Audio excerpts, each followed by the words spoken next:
Well, it's that time of year again, spring cleaning. Making your way outside, you grab the duster and broom to get rid of all those cobwebs on your windows. They don't stand a chance this time. Removing one cobweb after the other, you suddenly notice some weird-shaped mud stuck under the eaves and porch. What's this? It suddenly dawns on you. These have to be mud dauber wasp nests. You're probably thinking there's a swarm of them around with so many nests being side by side. Luckily, mud dauber wasps are solitary insects. Whew! All those little mud huts are filled with paralyzed spiders. Sometimes, even up to 500 spiders can be trapped in these lockers, just waiting for the wasp young to hatch. If the nest has holes, it may indicate the nest is inactive or old, as mud dauber wasps create holes when they leave the nest. If you're not going to remove them, it's best to wait till nighttime when they're not as active. While they're pretty placid, if they feel threatened, they won't hesitate to sting. Looking like someone got halfway through building one insect and forgot what part came next, the mole cricket is one insect that really looks out of this world. With claws like a mole, a body of a cricket, and the head of a shrimp, this critter is like the platypus of the insect world. They're not venomous and will only bite if you trap them inside your hand. And if you really annoy it, it's got something else up its sleeve – the wings. They can spit a foul-smelling brown liquid from their body, just like a skunk. So just let them leave your home and there will be nothing to clean up. Rock pools are teeming with all sorts of plant and animal life. Sea creatures such as starfish, seagrass, hermit crabs, tiny fish, and all types of octopuses. If you come across this tiny blue-ringed octopus, it's best to leave it alone. It's flashing neon blue at you for a reason. This miniature octopus has a venomous bite that's 1,000 times stronger than cyanide, with no antidote available. Don't poke it with a stick or try to pick one up. It's not worth the trip to the hospital or the morgue. Snakes on land are scary, but sea snakes are on an entirely different level. Found in the Indian and Pacific Oceans, there are about 50 different species of sea snakes, and they're beautiful as much as they're dangerous. Luckily, they don't seem to worry about us too much. The Dubois sea snake is arguably the most venomous snake in the ocean, with the beaked sea snake not far behind. Their venom makes a cobra's bite seem like a walk in the park. The venom of both these snakes is extremely dangerous. Good thing for us that their venom can take hours to cause any symptoms in humans. If they can bite through your wetsuit, that is. Now, if this fly lands on your arm outside, you might just scream a little. Hey, I wouldn't blame you. The scorpion fly, as its name suggests, has a curved tail that looks just like a scorpion stinger. But you can breathe a sigh of relief. This is only used for mating. It also has a long beak-like head that's used to feed after stealing insects from spiders' webs. To find the perfect partner, they love to give the equivalent of a box of chocolates and flowers, except theirs is saliva. How romantic. If you happen to be in Africa, you might just miss this large bird if you're not paying attention. The shoebill will just casually stand still as you walk right on by. Growing up to 5 feet tall with an 8-foot wingspan, the shoebill sounds like an apex predator, though it's anything but. Known as one of the most slow-moving birds, almost statue-like, the shoebill just eats fish near the surface of the water, without a care in the world. This bird isn't afraid of humans at all. While they won't naturally come over to talk about the weather, they'll allow us to get close enough for some photos. Now, if you hear a small squeaking sound while you're in the garden, it could be a mouse, a squirrel, or a rhinoceros beetle is letting you know that you are too close. They love to make a racket when bothered. With a giant scary horn on top of their head, they might seem like they're able to defend themselves with it. But that's not possible at all. That's only to move leaves and sticks out of their way, and to stop other males from coming into the female beetle's area. Not only have they got a horn on their head, But they've also got Herculean strength, able to lift 850 times their own weight. It's like you or me lifting 65 tons or 11 elephants. Hey, let's try it. Nah. Found mainly in China, the small tufted deer looks adorable with its tuft of hair. That is, until it turns around. Oh no, it's a vampire deer! Luckily, this animal doesn't want to taste your blood or wear a cape. Only males grow these during the mating season rather than antlers to fight over territories in female tufted deer. These fangs are more like elephant tusks than sharp teeth. Not only do they have fangs, but they're also known to bark like a dog and flee like a cat when they're scared. Red sky at night, sailor's delight. Red sky in the morning, sailor's warning. No one said anything about a red tide, though. The red tide is a toxic algal bloom that rises up from the seafloor after particularly bad storms. This algae looks a lot like spilled ketchup or rust in the water, but it's much worse for the life around it. Fish and marine life will try to escape once exposed to the toxic algae in their water. It's not particularly harmful to humans who are exposed to it, but if you eat seafood contaminated with its toxins, things can become a bit more serious. So, if the sea is red, just stay out of the water. Some spiders love to show off with bright colors to show they're dangerous. Not the Sydney funnel web spider of Australia. This glossy black spider doesn't need theatrics to prove it's tough. These bad-tempered crawlers cause serious alarm when they decide to bite us. It can shut down our entire nervous system in as little as 30 minutes. Making their web in any shelter, like old logs, shoes, or even garden gnomes, the funnel web spiders like to live close to our surroundings for easy food. When they get tired of an area, they just leave their web behind and wander off to find somewhere new. Perfect. Some say honey badgers don't care, and I think they might be right. When you're brave enough to take food away from a jaguar, lion, or hyena, hey, what do you got to fear? These tough relatives of the weasel aren't just ferocious, they're super smart. Known to even use tools to escape from enclosures. Objects like rakes, stones, and mud just become things to climb for freedom. Aside from their physical similarities to the skunk, the honey badger also boasts a dangerous gland in its tail containing a powerful stink machine. So they're tough, stinky, have extremely stretchy and strong skin, and to top it all off, they've got a strong immunity to scorpions and snakes. The best thing to do if you walk into a honey badger is to leave it alone. What chance do we have? Ever heard of the fungus strawberries and cream? No? What about its other name, the bleeding tooth fungus? This fungus isn't toxic, but tastes so bitter that you might think twice about trying some.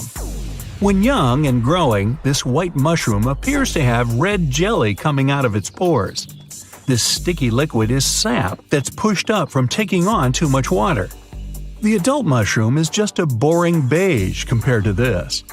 Underneath the mushroom cap, where its spores are produced, it has a tooth-like structure, just to make it even weirder.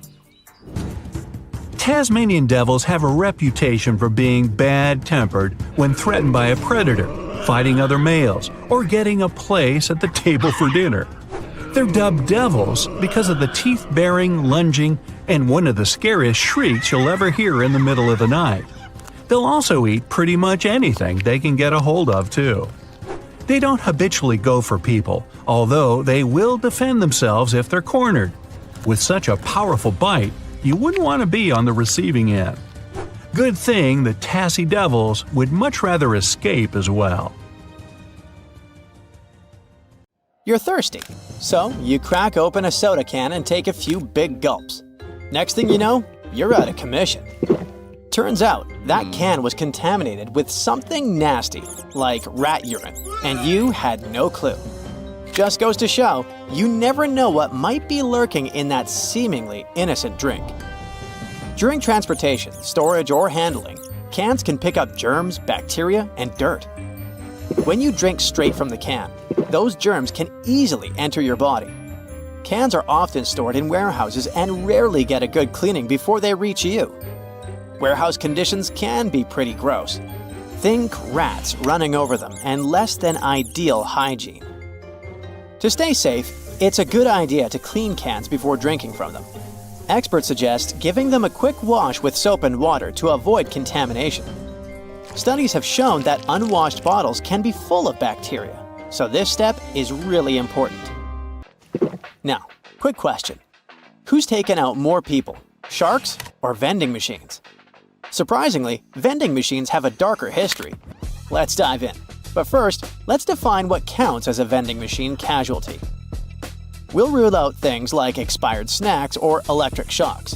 Those aren't the machine's fault.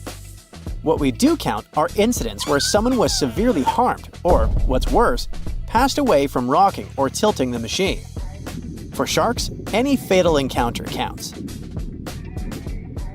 In a 1995 report, there were 2 severe incidents that ended up in demise and 1 serious injury linked to vending machines. Since 1978, there have been at least 37 such incidents and 113 injuries, which gives us about 2 fatalities per year. Compare that to 1 shark-related incident in 2021. However, this data is quite old. Since 2008, there haven't been any reported vending machine incidents. Why the drop? It could be due to warning signs and credit card readers reducing the need to shake machines. But remember, your risk varies based on where you live and your habits. In the end, the vending machine versus shark comparison isn't quite accurate anymore. Today, you're more likely to have a serious encounter with a shark than a vending machine. But the point remains, sharks aren't the bloodthirsty hunters they're made out to be. So, someone pointed out your visible nose hairs, and now you're looking for ways to deal with them. You might think plucking is the way to go, but hold up, it's not as safe as you think. Here are 3 solid reasons to avoid plucking your nose hair. Your nose is full of delicate nerves, follicles, and plenty of bacteria. Plucking nose hair can damage the sensitive skin inside your nostrils, letting germs in and causing issues like infections and inflammation. Also, just like with waxing, plucking nose hair can result in ingrown hairs. As the hair grows back, it might curl into the follicle, causing bumps, discomfort, and inflammation. This can lead to folliculitis, which shows up as small, pus-filled red bumps and can be itchy or painful. In severe cases, plucking nose hairs can cause nasal furunculosis, a deep follicle infection with swelling and discomfort. This infection can spread to blood vessels near the brain, potentially leading to cavernous sinus thrombosis, a condition where blood clots form behind the eye sockets. If not treated, this condition can be life-threatening and may cause permanent brain damage. To avoid these problems, go for trimming your nose hair instead. Trimming doesn't make your hair grow back thicker or faster, and it helps maintain the right amount of nose hair to keep out pathogens. Contact lenses are meant to help you see, but they can make you turn completely blind. One big no-no is wearing your contacts in the shower.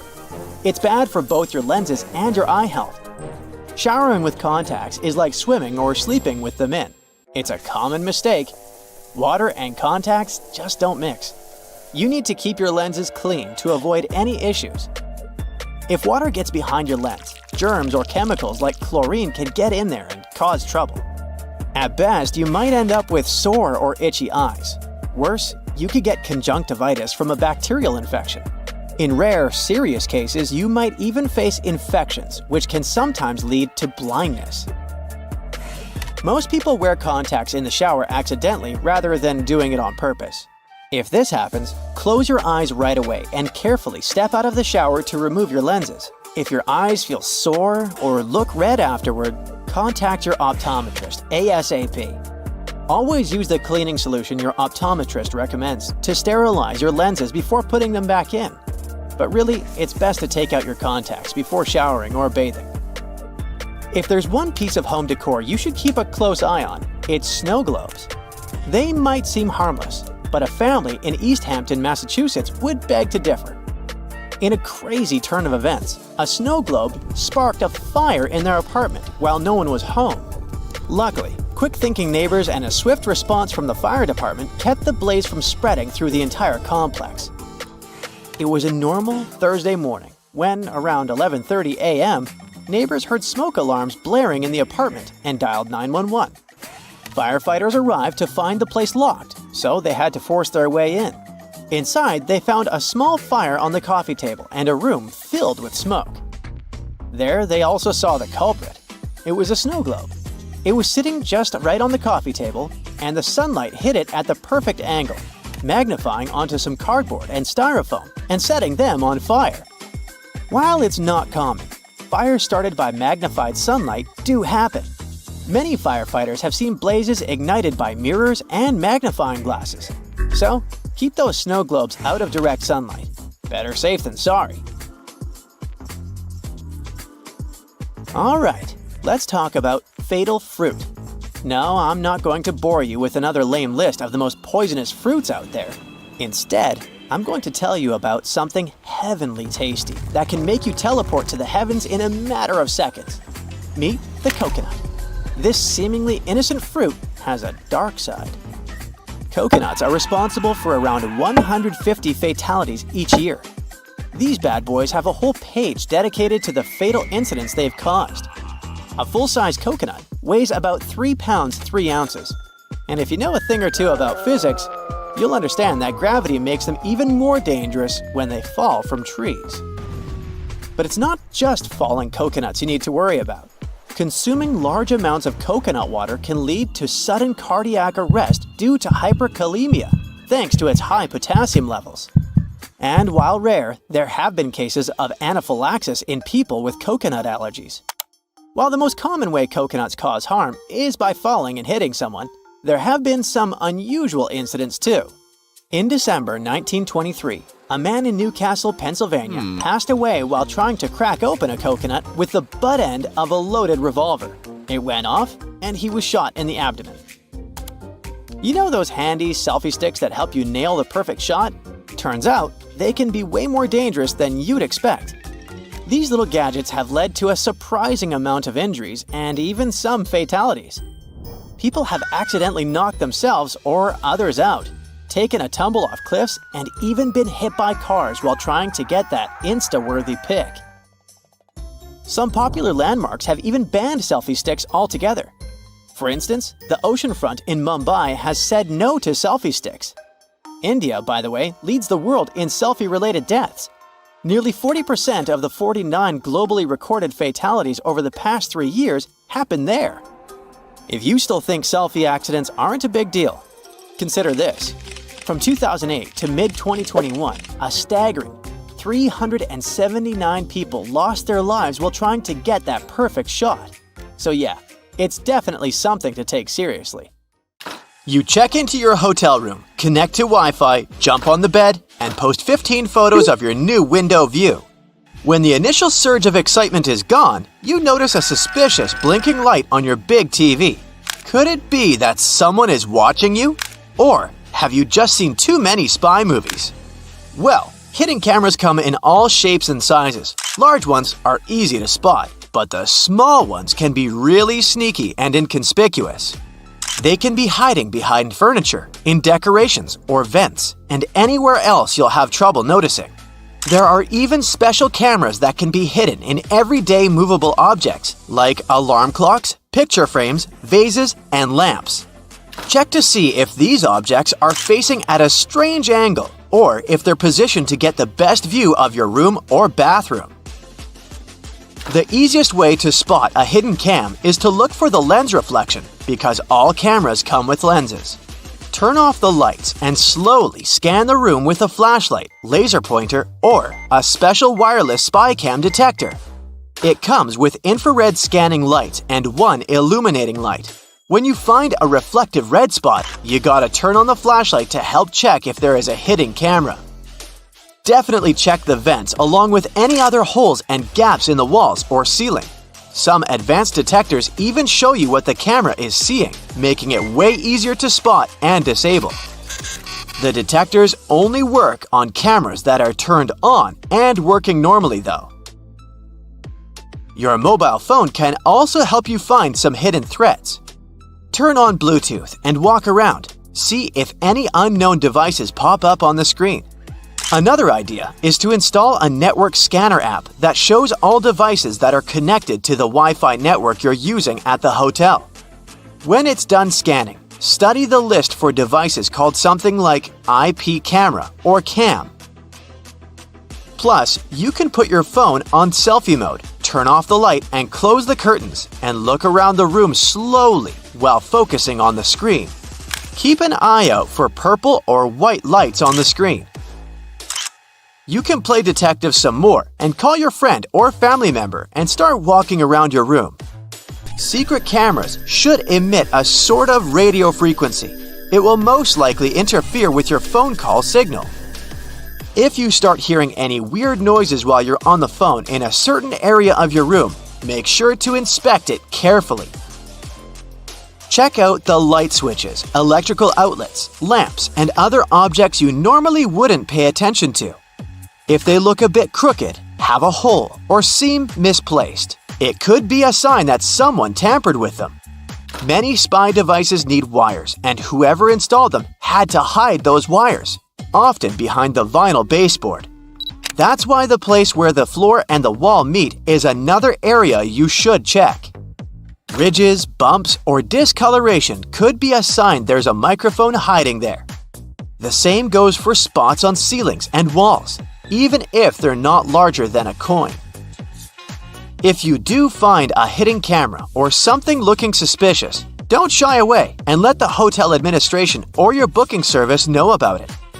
Don't try to touch or move the device yourself.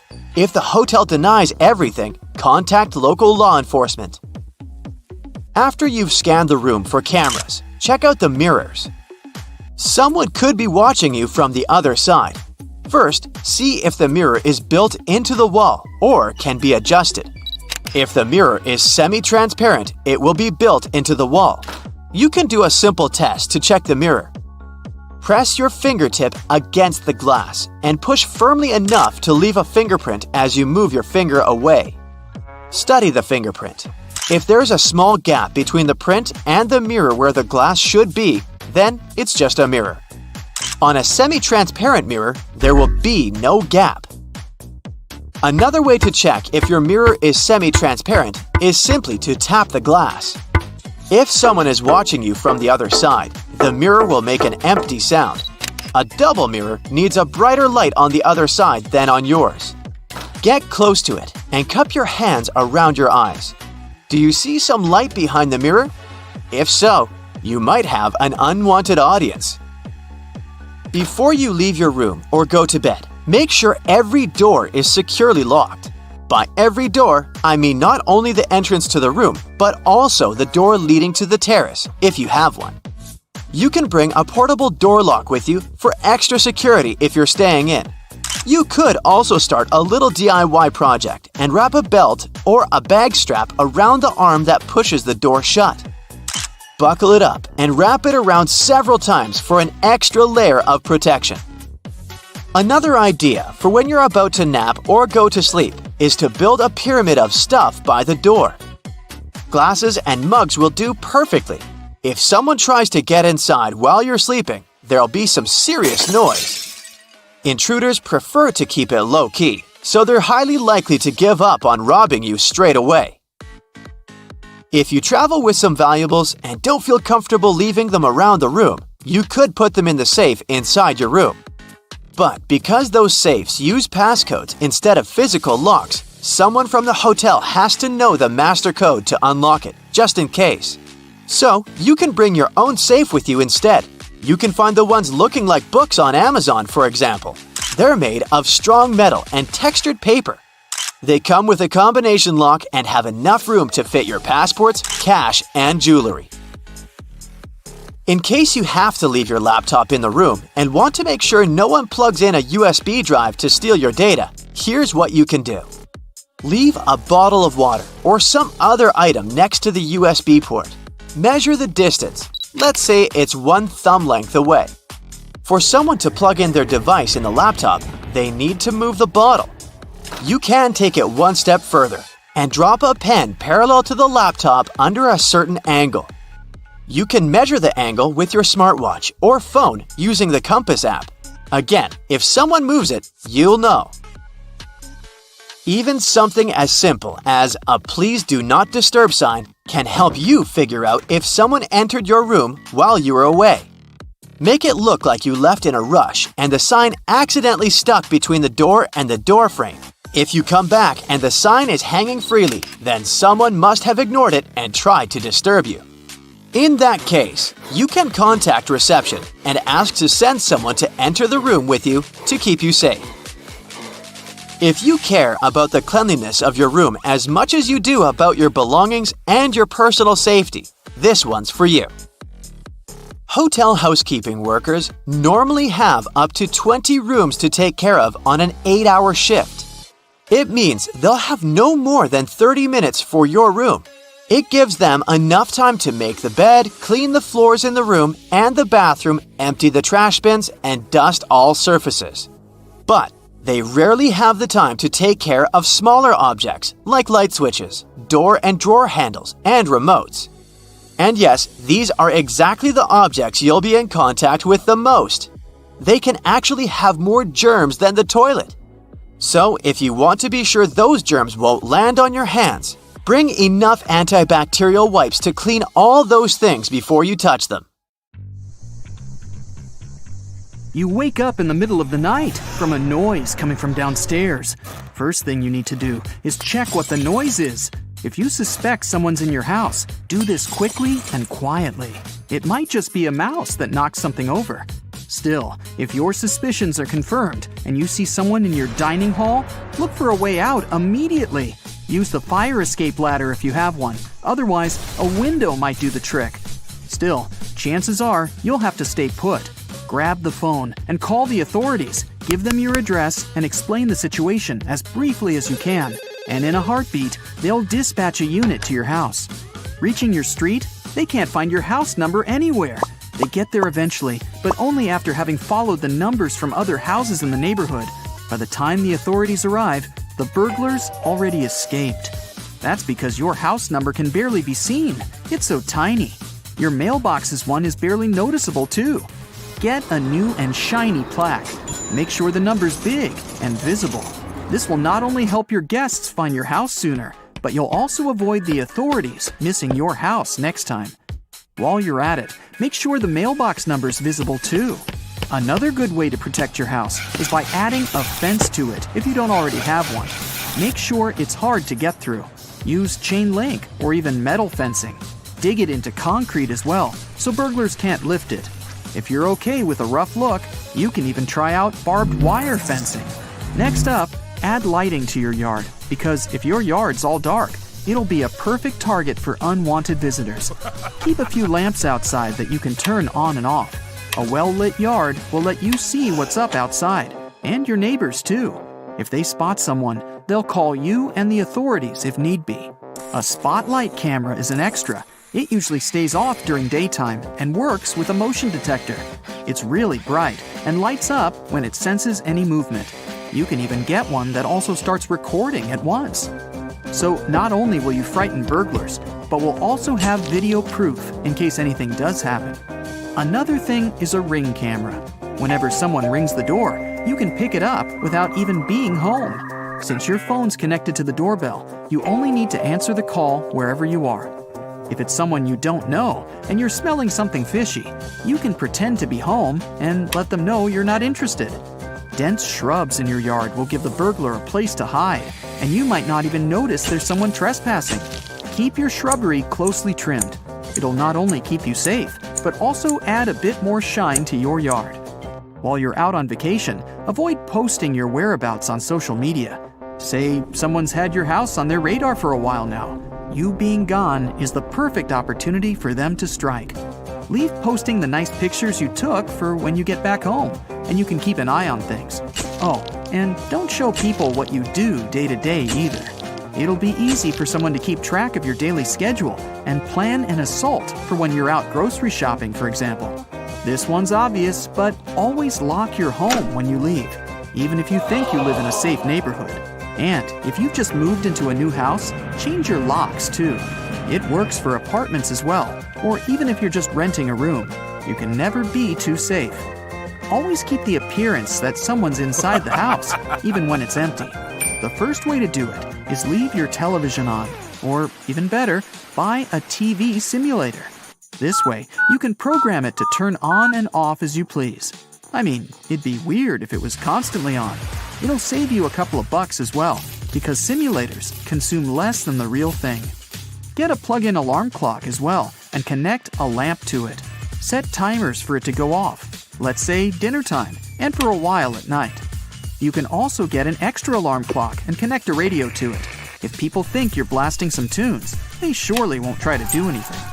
Don't forget any valuable items outside, things like your grill, bikes, and any machinery you might have. Store them inside your garage instead, and lock it tight.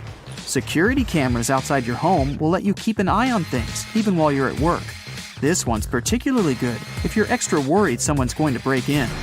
Consider reinforcing your door, even if it's relatively new. Instead of breaking in, they might try and completely knock down the door if they're desperate to get in. Get a sturdier one that won't come down easily. This goes for windows too. It's worth investing in a type of glass that won't break when a rock hits it. Or use security film. It's a strong, transparent plastic you put on your windows to strengthen them. Even if your windows break, this film will hold the shards of glass in place. It'll delay the entry by quite a bit, so they might even quit the whole thing. How much mail you've got also lets people know if you're home or not. If there's a huge pile of it, it's clear you haven't checked it for at least a couple of days. So even if your house wasn't a target, it might be now. Get familiar with your neighbors, invite them over for a cup of tea, and talk about your concerns. You'll watch their back and they'll watch yours. And if anyone suspicious comes around, they'll let you know. You can even ask for a favor or two while you're on vacation. Ask them to park one of their cars in your driveway to pretend someone's at home. While you're at it, give them the key to your mailbox and ask them to take your letters for you. You'll repay them when they go on vacation. Take a walk around your house and put yourself in the mind of a burglar. What would you do to get in? There's a tree there that you can climb to reach the second floor. Or maybe it's just too easy to climb the pile of junk that you've got there. It's worth getting rid of both to keep the top floors hard to reach, and no one will be tempted to break the top windows and try to get in like that. If you've got a mail slot in your front door, be aware of mailbox fishing. It's where a burglar puts a pole straight through the mail slot and fishes for keys, or maybe even tries to unlock the door. Get a mailbox cage. This way, if they try to do this, they won't get far. Valuables inside the house are another thing. Keep them out of sight as much as you can. The safest thing you can do is get a safe. But otherwise, you can get decoy items just in case burglars do get in your house. Keep a few fake gold bracelets next to your bedside table. They'll think they've scored big time when, in fact, they're going home empty-handed. If you've always wanted a pet, now's the time to get a dog. Make sure it has a cozy place to sleep outside, and as a thank you, it's going to protect your house. As soon as it hears someone step foot in the yard, it'll warn you by barking.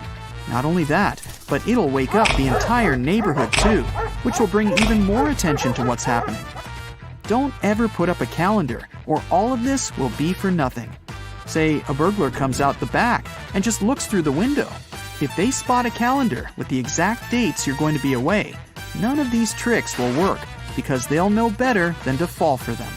And as a last resort, you can get a panic button and keep it next to you when you sleep. You can program it to call the authorities with the press of a button. With that, you'll have alerted them that your house is being invaded. Burglaries are on the rise in your neighborhood, and you have concerns about whether your house might be vulnerable. You have no surveillance system, so tonight, you're placing some foil over the front door handle before you go to bed. This will help identify if someone sneakily tries to enter while you sleep. You wake up the next morning, and it appears the foil is slightly ripped. Someone has been here, and they're sure to return. Another option is to put a mug on the doorknob. When the knob turns, the mug will fall. causing a noise to wake you up and hopefully deter the intruder. Your main concern is that a tradesman stopped by recently. He said that he was working next door and asked to use your toilet. You refused and felt bad at the time for being rude, but it was a very smart move. About 60% of burglaries in the USA are made by someone you know or have met before. That tradesman, while going to the bathroom, could have adjusted something in your house to make their return entry a little easier. They may have wanted to take a closer look at what security system is installed, check the structural integrity of your home, and found out what valuable loot you might have. Finally, today you're going on vacation. You need to prepare your house and make it as safe as possible. A full post box is the first thing a robber will look for in a target. Your neighbor will need to take your mail while you're away. A well-manicured property is a clear sign that you are always there. You've always kept your lawn mown and hedges trimmed, so you will need to arrange for someone to do this while you're away. If it was winter, any untouched snow around your house would also make it a target. Having a neighbor make pretend footprints that show recent activity will also provide a deterrent. There are many types of hedges that act as a great first defense. Luckily, you have sharp-leaved shrubs along your fences. If someone jumps into your property and lands on a sharp or spiky bush, they will immediately cry out in discomfort. This will alert your neighbors of an intruder. And the foliage will also catch fragments of clothing that could be used as evidence later. In preparation for your trip the week before, you opened and closed your curtains at random times throughout the day. You made sure there were no clear patterns, so it won't matter if they're left open while you're away, just in case someone was scouting your property. Burglars spend several days walking or driving through neighborhoods, identifying the behaviors of each house. One thing they don't really like is a neighborhood watch. Criminals do their research before they start scouting and will avoid these areas. Something for you to organize when you get back. Now, move all your expensive electronics away from the windows so there's nothing of value in clear view. Put them inside a cupboard or a concealed room. Don't worry about TVs. They're too large and take effort to move. The criminals are more interested in the smaller devices, like an iPad and gaming devices. Put your small expensive items, like jewelry, in boxes and hide them away in a secret location. Surprisingly, a kid's room is a good spot. Burglars have admitted to never going into them, as there's nothing of value in toys. Take photos of all the serial numbers on your electronic devices and create an inventory for insurance purposes. 95% of break-ins are done by force, so it's time to reinforce your windows and doors. You can make it even more difficult for the crooks. Remove all stools, chairs, and ladders in the backyard and put them into your garage. Otherwise, they will help provide easier access points to higher entrances, like the air conditioner box. This is one of their favorites. Without a way to reinforce it, it's easy to tear off and creates an entrance. Don't make it easier for them with a step-up. Burglars can break down a weak door within 1 minute. Install a metal frame instead of wood for more support. The hinges and lock should have adequate strength to withstand being kicked long enough until they give up. With the lock as the remaining weak spot, this can easily be picked by an experienced thief. A simple protection lock that holds it in place will make sure it won't budge. The hinges on your garage door swing outwards, which makes it vulnerable and can be accessed by taking the pins out of the hinges. Replace them with tamper-proof pins so they can't be removed. And lastly, the garage overhead door is one of the first places a burglar looks to access. They don't have a lock that fully secures them. Attach a padlock on the latch connecting it to the track, holding it in place. Your garage door doesn't have this option, so drill a hole in the track just above one of the rollers and attach a padlock. Robbers are scared of dogs, the territorial and loyal guardians of the house. A survey found that most houses burgled didn't have dogs because thieves don't want to draw attention during a heist. Unfortunately, you don't own one, but just placing a dog bowl outside the front door will discourage them. Burglars have adapted their craft with technology.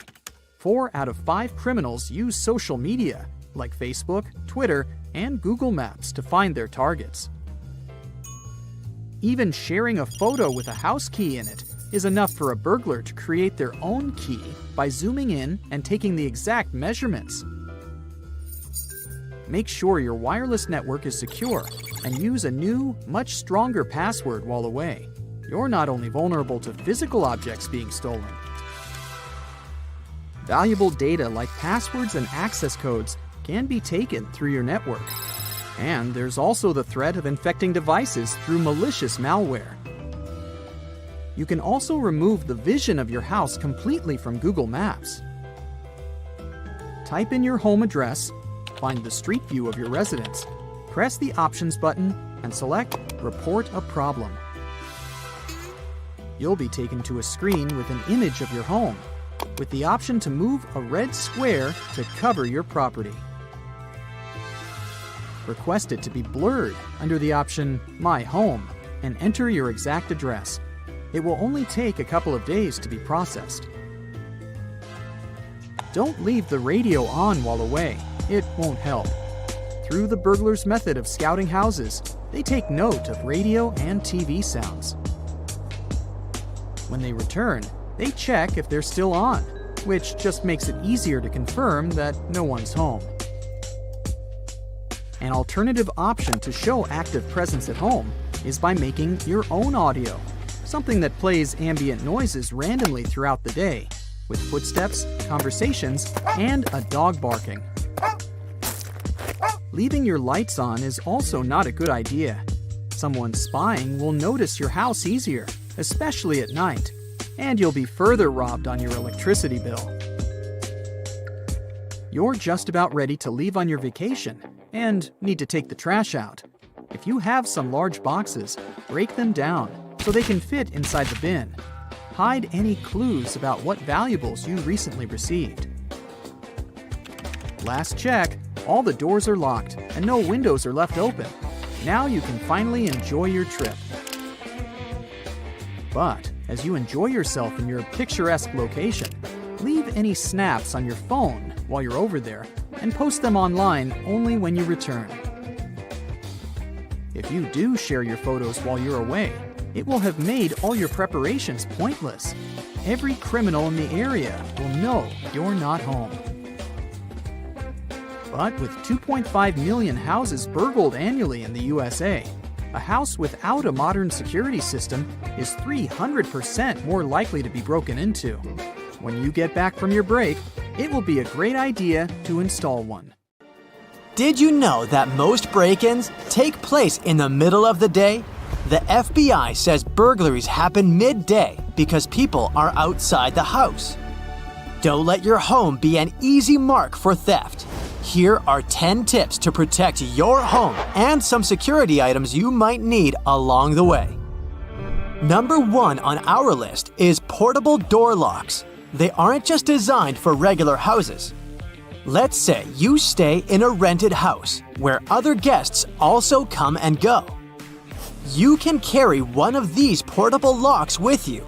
Many rooms have secondary locking mechanisms besides the regular lock, like security chains attached to the door, but you shouldn't always rely on them. These mechanisms are only held by screws. It means they're easy to dislocate.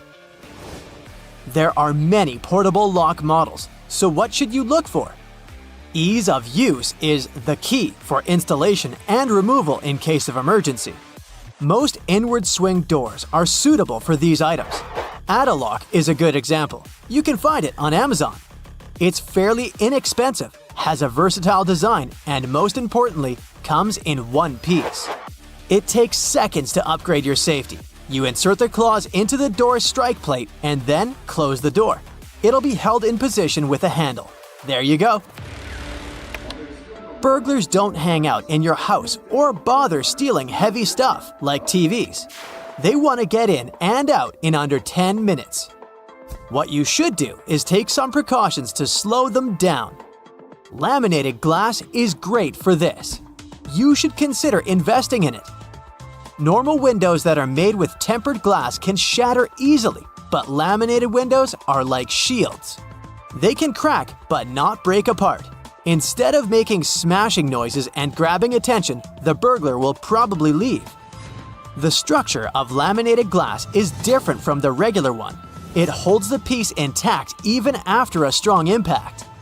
Laminated glass windows are 100 times stiffer and 5 times more durable than standard. What makes these types of glass so special? Firstly, it's made with layers. There are 2 layers of glass, and there's a vinyl material in between that helps keep the 2 layers intact. As a bonus, laminated ones have a soundproofing feature. 2 birds with 1 stone.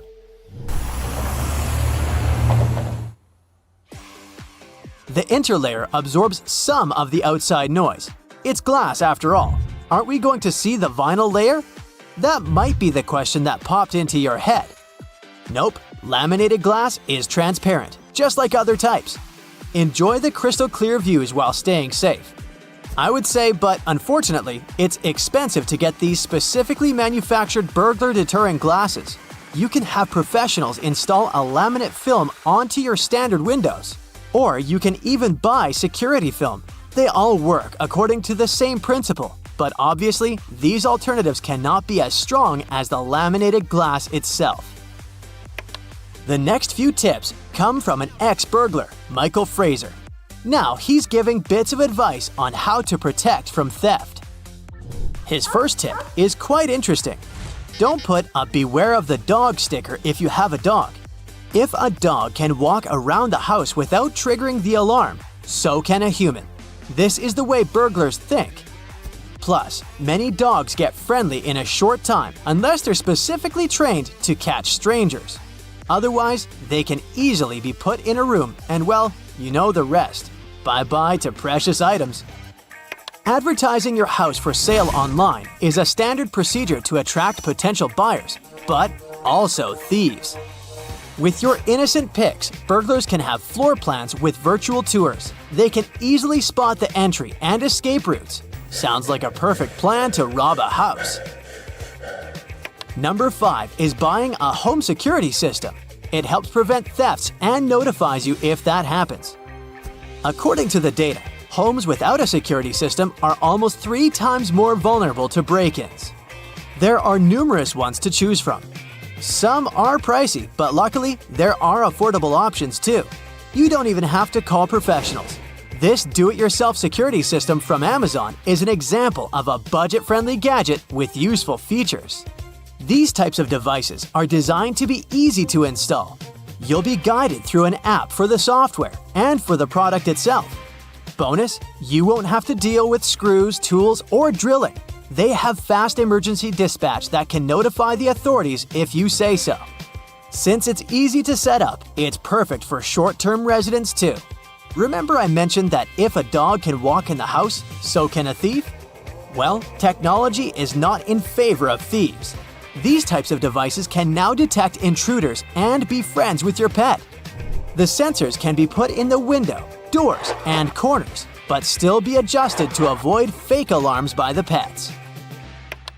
Another device to add a layer of protection to you, especially in shared residences like dorms, is a doorstop alarm. These devices are very compact, so you can put them in your luggage and take them on your dream vacation. You can use it in your daily life. A doorstop alarm can be used on any door as long as you place it inside. It works as a door wedge, but it keeps the door closed. How does it work? When the alarm is triggered, it will keep the intruder outside the door and activate a noise alarm. It can wake the owner of the house or neighbors. This one, again, can be easily found on Amazon. Ex-burglar Michael also recommends thinking like a thief. Ask yourself, how would I get in? It's a great starting exercise for discovering vulnerable spots. Walk around your home. Is there a window that can be easily opened? Oh wait, is it your laptop on the desk that can be seen from the street? Speaking of the street, if you buy a new electronic device like a TV or a computer, don't leave the empty cartons displayed near the trash container. This looks like an invitation to thieves. They will know that you have expensive electronics inside the house. Instead, break down the cardboard boxes and then put them away for recycling. Unfortunately, first-floor windows are entry points in 23% of home break-ins. To prevent this, you can purchase a wireless alarm kit.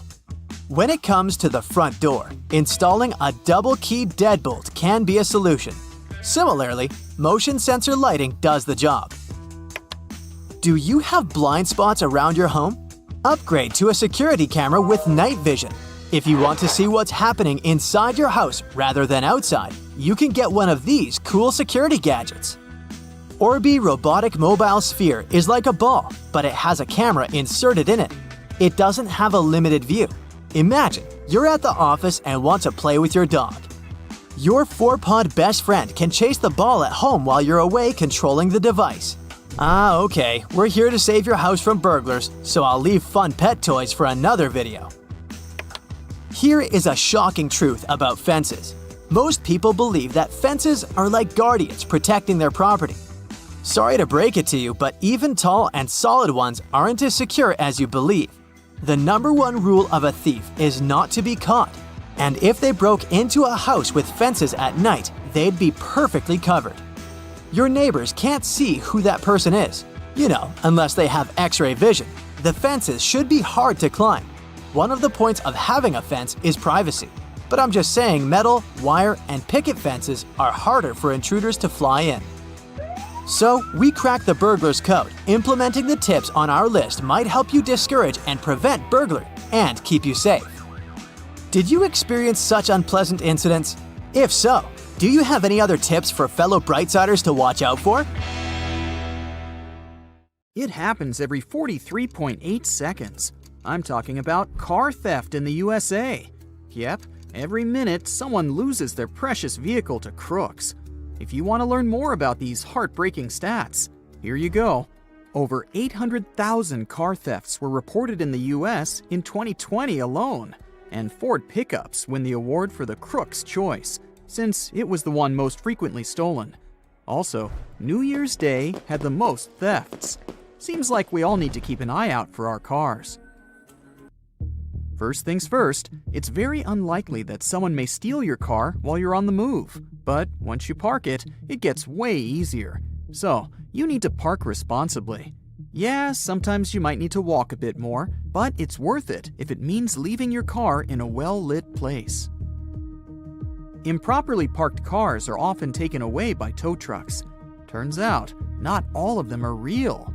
So, should you ever see one near your car, check whether it's real or fake. A real tow truck should at least have some branding on it, and its crew should be wearing a uniform. Remember I told you it's not that easy to steal your car while you're on the move? Sorry, but that's only partially true. Carjackers don't really care about the fact that you're sitting in your car. The trick here is simple. Even if you're inside your vehicle, always make sure to lock your doors. Carjackers often have shady schemes of how to lure car owners out of their vehicles. They may even set up a trap and sort of stage a car accident. So even if you see that your car has been bumped from behind, don't rush out of it instantly to check on it. Just wait a little bit to pull over. Make sure the place where you stop is safe and there are people around you. In case you get suspicious, it's better to call the police. If you're ready to shell out some money to protect your car, here's some info. You can install a remote car starter.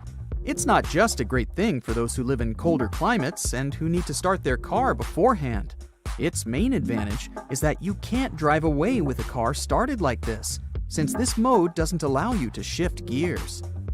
Any car has a vehicle identification number, or simply VIN. This one may seem pointless, but here's a trick. When thieves sell a stolen car, they do VIN switching. It's when they want to disguise a stolen vehicle and use another VIN from a similar car. But if you etch your VIN on each window of your vehicle, crooks will instantly see that you're interested in protecting your car. Plus, such a vehicle will seem spoiled for them. After all, they'd have to do the VIN switching, plus they'd have to come up with a plan on how to fix the windows, as they have the VIN etched on them. They'll probably need to change the windows altogether, and that's pricey. So reselling such a car would appear too time-consuming for crooks, and they aren't willing to put in that much effort. Come on, these guys don't even work. They're way too lazy to deal with those windows. By the way, some specialists can do this etching for you, so you don't have to deal with it yourself. By the way, if you want to buy a used car, a VIN can help you a lot. Some cars are sort of cloned, which means their VIN isn't real, but was simply added to the plate manually. So you have to check all the documentation before buying a used car. Pay special attention to the DVLA V5 documents and make sure that the VIN there coincides with the VIN on the vehicle. Here's another protection gadget. It's called a smart car alarm, and its sound is even nastier than the sound of an alarm clock. It can do two things. First, it makes a super loud sound that can both scare away intruders and attract witnesses. Second, it can send you an alert in case you somehow don't hear the deafening sound it makes. There's another secret mechanism that can protect your car. You can install an emergency stop button that you can wire to the ignition, battery, fuel line, you name it. When you get out of the car, you simply need to flip the switch. Even if crooks steal your keys somehow, it won't help them. They need to find the switch to start the car first, and it's up to you where to hide that switch. We all know that the more security you have in your car, the better. Crooks don't like to mess with technologies, and the statistics prove it. Tesla, along with other high-tech cars, were the least stolen ones over the last few years. However, modern doesn't mean safe and crook-proof. Many cool vehicles have engine management diagnostic ports. Sounds super convenient, but there's a downside. These ports can help unlock and even start the vehicle. So if your car has such a feature, consider getting a lockable cover. Always check whether you've closed the windows before leaving your car. Even the smallest gap is enough for a crook to open the door and steal the car. Yeah, don't tell me it's obvious. I somehow see cars with open windows every single day. If a crook really wants to, they can simply smash a window with a heavy object or even a rock. See what I'm driving at? Try not to make crooks want to open your car. That means there shouldn't be any valuables visible. So please, no laptops or purses on the front seat. Hide them in the trunk or take them with you. There are many options. Just don't show thieves that there's something they can steal from your car. Keeping a spare key in the glove box isn't the best idea either. Crooks know where to look for it. It's really simple. They've opened the car, which isn't that complicated, and they just open up the glove box, and they're free to drive.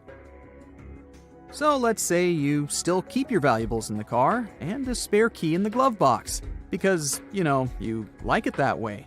Well, consider installing a steering wheel lock. It's probably not that functional, but experts believe it's a working visual deterrent. Remember how thieves are sort of lazy and don't want to mess with various gadgets? Specialists claim that crooks are more likely to pass by a car that has a steering wheel lock on it. So even if a crook still wants to drive your car away, they won't be able to. Plus, it's not that easy to remove it. Now for the most obvious tip. It's CCTV. There's a variety of such cameras today. They have night vision modes, people detection functions, and really high resolution. Literally anything you might need. A real camera can help you watch your car 24/7. But in case you don't feel like spending money on that, you can install a dummy and hope that the thieves won't figure it out. Okay, let's imagine the worst. Someone ignored all of these simple tips and got their car stolen. What should they do? First, they need to provide all the information to the police. So make sure you know the color. I know, it's easy, but please don't use complicated wording while describing the car color. Like, it's not moss, but rather dark green. You also need to know the year, make, and model. Make sure you remember all these. The police will also need to know your license plate number and VIN. If you don't remember the VIN by heart, write a note on your phone just in case. Oops, another burglary in the US has just occurred. Wait another 22.6 seconds and there will be another one. Hey, no need to worry about your property. Forewarned, forearmed. Let's explore a few tips on how to protect your house. A mere sticker can contribute a lot to your house's safety. For instance, you can use a sticker that says you have a home security system, even if in reality you don't. It may not sound convincing enough, but still, burglars prefer not to mess with such houses. Just one more tip here. Make sure the sticker looks true to life, so a makeshift sign won't do. It's better to fork out some money and grab a real-looking sticker. Another smart trick is to leave a pair of really large shoes on the porch so that the burglars could clearly see them. It will make them think someone big and dangerous lives there, and they won't fancy meeting them. Right, now let's inspect your door. I hope you don't leave the keys under the doormat. The only things you can leave under the mat are the cookies or chips. This is a fun way to see if someone was visiting you while you were away. However, the trick doesn't give you a 100% guarantee. It might be a mailman, a delivery guy who got the wrong door, or even a random dog hanging around your porch. Yeah, cookies feel better in your stomach, not under the doormat. Okay, you're back home from work. It was a tough day and you're tired. You leave the keys in the keyhole and completely forget about it. Right, the main thing is that you've locked the door and the keys are inside. But who said there is no burglar in the bushes targeting your house? Technically, it might be impossible to insert a dupe and get in if there's a key in the keyhole. But these guys are well equipped and have a whole assortment of hooks to lure the key out. You know what happens next? They can seep into your house as silently as ninjas and grab all your valuables while you're peacefully sleeping. A lock that can only be closed from the inside and can't be opened from the outside seems like a good solution. When moving to a new place, even if you didn't buy it but rent it, make sure to change the locks. Who knows how many copies of those keys there are? As for renting, you never know who lived there before you moved in. Also, if for some reason you accidentally left your keys in the front door for some time, the best thing to do is to change the lock. Yeah, probably nothing bad will happen, but still, it's better to play it safe. Plus, not only should you stop leaving the keys in the door, but you also shouldn't leave them on display. Maybe it's better to bring the keys to the living room instead of keeping them near the front door. Sometimes, burglars can use not only your door, but your window too. Mind your trash, especially if you throw away some pricey stuff packaging. Don't let the thieves know what you purchased and how much you paid for it. Also, your trash may contain some essential information about your personal data, credit card details, and so much more. Keep an eye on your mailbox. Make sure you have a lock on it. Thing is, burglars may be quite interested in your mail contents, so the secret is simple. Keep the mailbox locked and make sure you shred any personal data-related papers. Now let's inspect your front lawn. Hey, I can see something compromising. I'm talking about these large bushes. Yeah, I know you don't have time to trim them. The larger they get, the more space there is for the burglars to hide. Plus, if someone sees untrimmed shrubs and trees in the front yard, they might think nobody's home. You see the point, right? Okay, let's say you ignored all the previous tips and burglars broke into your house. The most interesting thing for them is surely cash. If you don't have any cash at home, you can skip this tip. But if you have valuables, get creative. Cash can be stuffed into a plastic bag and hidden in a large container with some leftovers. Also, you can place that plastic bag into an old detergent bottle you keep in the storeroom or the kitchen. Burglars aren't likely to look for your stash there. A couple of don'ts here. Hiding cash or jewels in a prescription pills container isn't that smart. And yeah, a freezer isn't the best option either. Many burglars like to check it in the first place. Time to see if you keep your keys right. If you keep your car and house keys together, you might want to reconsider it. First off, imagine you lose them and burglars somehow know where you live. Not only will they grab what they want, but they'll also have a vehicle to transport all your hard-earned belongings. Keep an eye on your garage keys, especially if it's possible to sneak into your house through your garage. Even if it isn't, who said there are no valuables in the garage? However, there are no limits whatsoever for burglars. They can sneak into houses even through small windows. The reason why they prefer doors is that it's the safest way, while squeezing through the window can get scratches, and it's not that they don't want to spoil their looks. The thing is, if they leave their DNA, they can be traced. However, crooks are careful about not leaving their traces. For instance, a report from England claims only about 3% of burglars leave forensic evidence. To protect yourself at night, there are several options. Number 1, insert a large paperclip or a bobby pin inside the keyhole. You can use a spare pair of keys if you have them. This way, you'll make it extremely hard, if not impossible, for the burglars to use the key dupes. Number 2, barricading is an option. It can be a heavy chair, a bookshelf, you name it. I mean, why not if it makes you feel safe? If your door opens outwardly, a jammer could do a great job for you. A chair can be super handy. Secure it under the doorknob. It's not the most powerful security system, but at least it does its job. Binding the doorknobs or handles together can be an option too. A dummy security camera can protect you during the day and night. Again, burglars are not as fearless as they may seem. If you have a real CCTV, make sure the crooks don't deactivate it, so place it in some hard-to-get place.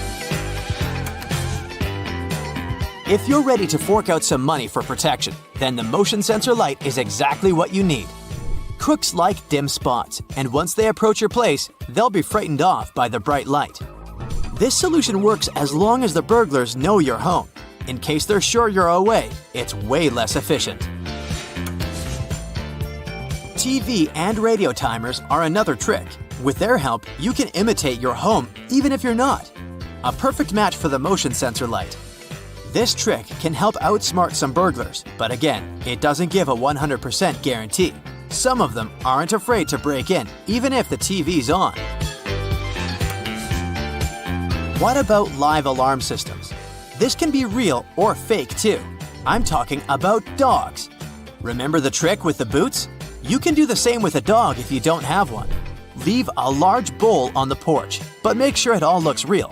I mean, the bowl should not look untouched and brand new. Hey, do you know all your neighbors?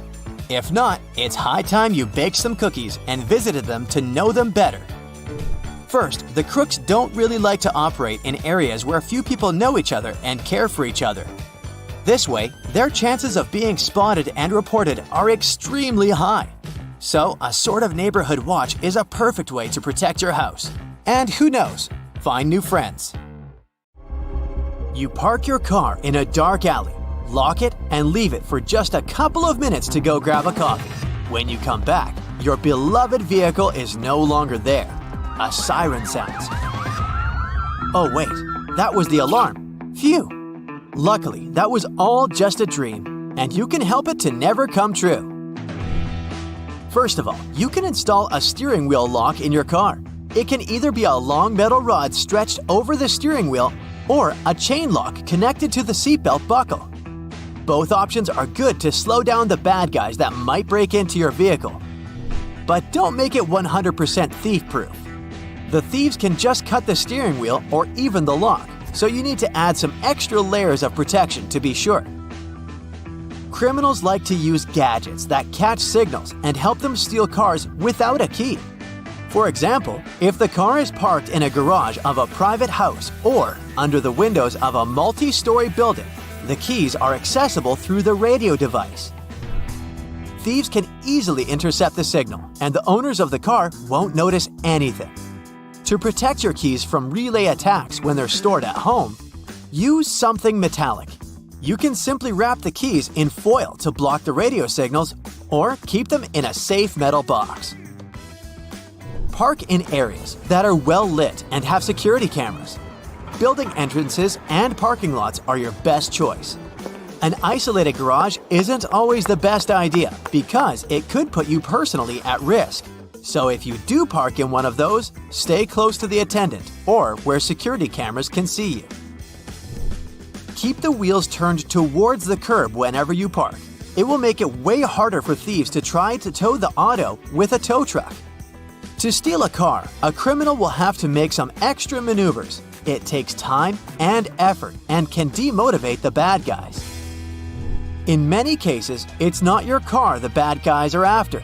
It's that shiny new laptop you dropped in the front seat or your designer purse that looks like it's stuffed with valuables. Things like that are hard to resist and often lead to a break-in. So take an extra moment to hide your belongings in the trunk, and your vehicle will be less tempting for criminals. Don't just jump out of the car, even if it's literally for a moment to buy something. If you need to get out, always stop the engine first, close the windows, and lock the doors. Storing your vehicle registration in the car is a good way to make the lives of thieves easier. They can present it to police officers in case they get pulled over. Your insurance information and VIN can help them get new keys to unlock the car, no problem. If you aren't the only person using the car, find some secret place to hide the registration and only tell the people you trust 100% about it. You can also take a photo of your title registration and insurance information and store them on your smartphone. Another option is to make copies of those important docs and keep them with you. Mark your windshields, windows, and mirrors with a VIN number, which is the identification number of the vehicle. This service won't cost you a lot, but will demotivate the bad guys. They'll have to spend money to change the marked glass, and they will think twice if they want to invest in your vehicle. You can also play spy and leave marks on different parts of the car with an invisible pen, or cover it in microdots with your ID details. This won't stop thieves, but it will make it easier to track the vehicle if it gets stolen. If you know that you'll have to leave the car somewhere new and you don't feel like it's a safe place, hide an old switched-on phone or tablet in it. Make sure you have a way to track it. Then, the Find My Phone feature will help you locate the phone and the car in a matter of seconds. You can either get a cheap data plan for real-time tracking or rely on GPS. It should work even without a SIM card. Protect your side mirrors from thieves with special covers. You can find models that come with locks made from anti-cut materials. The cover will also protect your side mirrors from scratches and scuffs and extend their lifespan. Plus, you can go creative and choose covers with your favorite team's logo or something else that's important to you. Not a bad idea to customize your vehicle on a budget, right? Car thieves use different schemes to distract your attention. A piece of paper stuck to the rearview window, a plastic bottle over the wheel, or a shirt on the trunk of your car. These and other small things will likely get you out of the car. The bad guys can also pretend to be nice and helpful and to tell you to pull over because there's something under your car. The idea here is, again, to get you out of your car and let them steal it. So instead of going out, close the windows, lock the car doors, and don't go out if there's someone suspicious hanging around. Criminals aren't the only bad guys who can do your vehicle harm. Harsh winter weather can be a problem too. If you don't want to find your wipers stuck to the windshield and scrape them off every morning, leave them up when you're not driving. You've probably heard it's a bad idea because it ruins the arm's spring and can tempt someone to steal your wipers. Don't worry, the springs don't lose their elasticity, and there aren't really many people who are after your wiper blades. In case you forget to put the wipers up and find them safely stuck to your windshield, try running the AC. Cold air will defrost the windows just like warm air. It works by dehumidifying the air. If your lock is frozen and you can't get inside your own car, treat it with some hand sanitizer. That substance can melt the ice without a problem. To prevent your windshield from getting frosty, mix 3 parts vinegar and 1 part water and spray that solution on the windows overnight. It'll save you some scraping time in the morning. Always keep your gas tank more than half full in cold weather. Moist air will be happy to fill any empty space above the fuel in your tank. And that air will condense to water in the cold. Water is denser than gasoline, so it settles at the bottom of your tank. When enough of it accumulates, it'll go through the fuel line to the engine, and that's not really good. To protect your favorite car from rust, wash your vehicle regularly. Something as simple as that can be the difference because dirt damages the protective layer of clear coat and paint and makes it easier for rust to sneak in. Don't forget to wash the undercarriage of the car and the wheel wells. Make sure the car paint isn't chipping or peeling. You need that layer to protect your vehicle from the elements. In the cold season, salt from the road can also cause some rust spots. To avoid that, you should at least rinse the car every week, even in the winter. And don't forget to wax it at least twice a year. That's another good way to keep your paint looking good as new and protect it from UV rays. One more thing is to keep the inside of the car clean. If you spill something inside, always mop up the liquid. You don't want it to seep further and hit the metal parts. This is exactly how rust forms. If you receive a text that has 3 simple, seemingly harmless words, "Would you kindly?" Remember, it's a huge red flag. In fact, if even just one of the words, "kindly," pops up in a text from an unknown number, there's a huge chance scammers are after you. Tim Bajarin, a technology expert with 40 years of experience, explains that it's all because people in the U.S. don't often use the word kindly in everyday language. You're more likely to hear or read kindly in countries that were once under British influence, like Nigeria or India. There, English isn't the main language. There's a huge chance that someone living in one of those countries, and probably sitting in a boiler room full of tricksters, sent you the message. Same goes for help messages. Scammers often pretend to be tech support, saying there's an issue on your device and they'll help you fix it. But it's really a trick. Anti-fraud experts warn that if you get any message that you didn't ask for, whether it's a text, robocall, social media message, or email, it's smart to be extra careful. If you didn't start the conversation, it might be someone trying to trick you. Scammers know people are getting better at spotting tricks, so they've changed their approach. They use AI to have perfect grammar and spelling. They might start with a friendly message like, "Did I miss you today?" or "Hi, how are you?" or "I'll be late for the meeting." If you reply to these messages to say they've got the wrong person or ask who they are, they'll try to fool you somehow. Scammers use these friendly openers to build trust and pretend to be nice. Once they win over your attention, they might ask you to invest in something like cryptocurrency, or say they're in trouble and ask for gift cards, but it's all a trick. The best you can do with any random message you didn't expect, whether it's a text or email, is to just delete it. If the message says it's from someone important, like your bank or the IRS, don't click on any links or open attachments.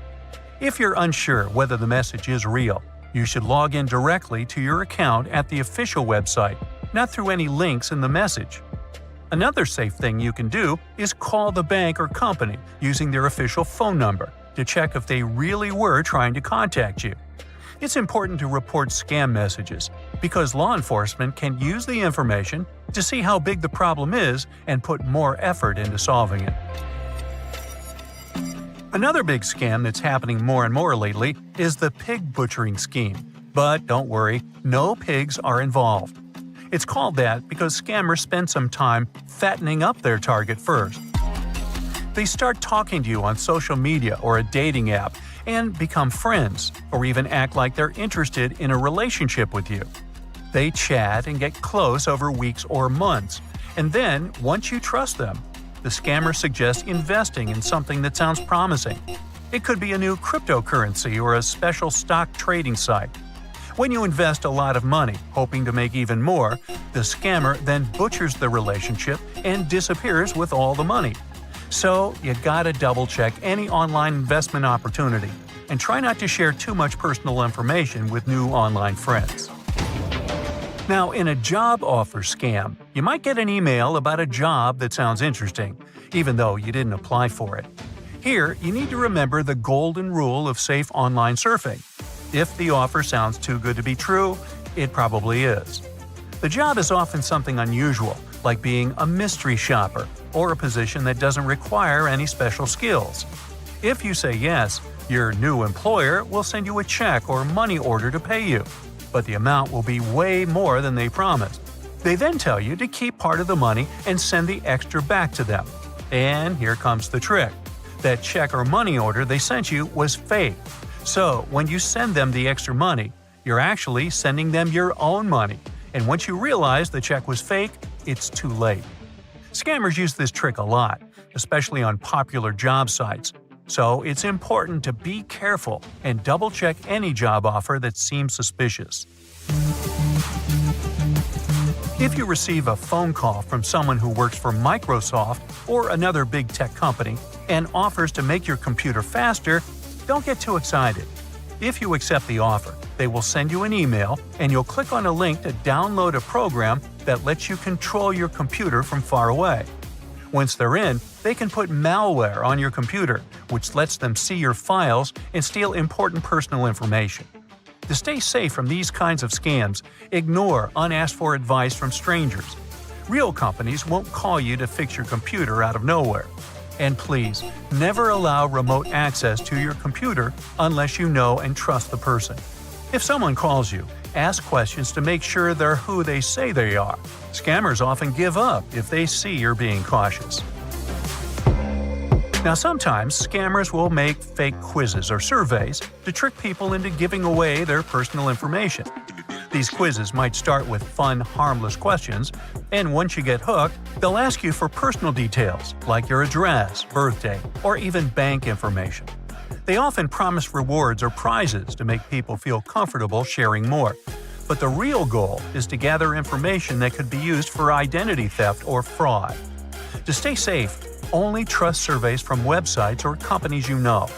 Look them up if you're unsure. If the quiz suddenly redirects or opens more windows, that's usually a sign of something suspicious. Some quizzes ask for access to unnecessary personal info. Be cautious and say no if it feels strange. Now, another form of scam is voice phishing, when someone pretends to be an official over the phone and asks you to provide your data. Always check with your bank, hospital, or whoever the scammers pretend to be if they really need your data. It can also be a robocall that asks you to contact some phone number to claim your prize. The robot can offer you to press a certain button to stop communication with it for good. Ignore it. You'll just sign yourself up for more robocalls because they know you're a real person. Now, some bad guys that practice vishing are after your voice. It's as unique as your fingerprint, iris, and DNA. A simple yes or "I'm listening" can help fraudsters generate a sample of your voice. If they get that and some other data from you, they can access even more personal data and do some operations pretending to be you. AI tools can change recording of your voice seamlessly into something you never really said. So the best you can do is hang up without saying a word. To keep your personal data safe, you gotta get creative when you answer security questions that can give you access to your account when you forget your password. Don't select the same security questions across multiple sites. If one answer is leaked, then they'll have access to all your accounts. If someone's after your data, they can easily find out the name of your elementary school, favorite food, or pet. So don't give away these clues online or use fictitious information as answers to your security questions to keep them unhackable. In case you have your pet's name as a password, don't share pictures of it signed with that name. Invent a passphrase of random words instead of a password. But the best you can do is not use the pet's name as a password and get a special app to create a stronger password for you instead. Finally, Be careful when you're shopping online or typing in some other sensitive data in public places, because shoulder surfing is a real thing. If they glance at your screen long enough at a coffee shop, in a shared workspace, or on a bus, they can easily steal credit card information, passwords, or shipping addresses. Try to position your screen in such a way that no one but you can see it. You can get a privacy screen protector or filter to be on the safe side. If you ever find yourself stuck in the trunk of your car, stay calm. All cars are supposed to be equipped with an emergency latch to help open the trunk from the inside in the unlikely case it happens. These latches are so well thought out that they can be opened by people of all ages. More so, handles are designed to glow in the dark, too.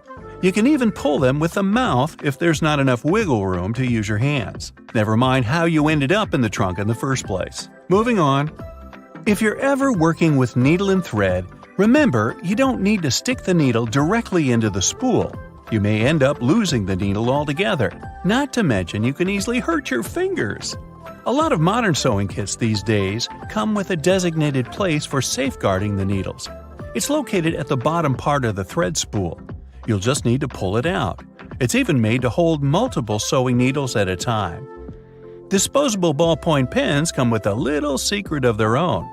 Did you ever notice that in some of them there's a small hole in the plastic part? It's actually a rudimentary ventilation system. It's supposed to let the ink easily make it to the tip of the pen. Okay, I know it's in the name, but you really don't need to shake the seasoning shaker to get any product out. Don't believe me? Hey, you're not the only one. Go grab your favorite seasoning bottle out of your pantry. If it has one of those removable plastic caps, it's perfect for the experiment. Instead of shaking the bottle, try holding it from the plastic cap while it's upside down. Now, gently twist the bottle from side to side and, before you know it, you get some gorgeously flowing seasoning without having to wiggle the shaker and make a mess all over the stove. On the same note, most salt and pepper shakers should have ridges on the bottom of the glass portion. In case you get any seasoning stuck in there, place the bottom of the salt shaker against the bottom of the pepper shaker and wiggle it around so the ridges click with each other. The seasoning should easily pour out now without you having to open the bottle. In colder weather, you often have so many clothing layers on you that you can hardly feel the purse or back straps on your shoulder anymore. Not to mention how fast they can slide off. Some jackets come with a built-in solution for that, in the form of a small tab on the shoulder with either a hook or a button. It's meant to be opened and closed comfortably, so you can keep your purse in place at any time. You're most likely using it merely to peel the skin of potatoes, carrots, or cucumbers. But you can use your vegetable peeler for chopping fine strips of onion as well. Just cut the onion into quarters vertically and then start slicing. This might also help out with those embarrassing onion tears. Most people miss this one, but should you ever have a closer look at your toothpaste tube, you will surely see some sort of coloring there, either a dot or a block.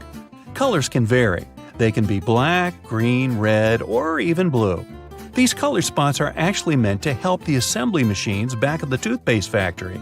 They recognize when and where these machines need to cut the toothpaste tubes and proceed to fold them for packaging. For most types of footwear, if there's anything that seems a bit out of place, always know that it's there for a reason.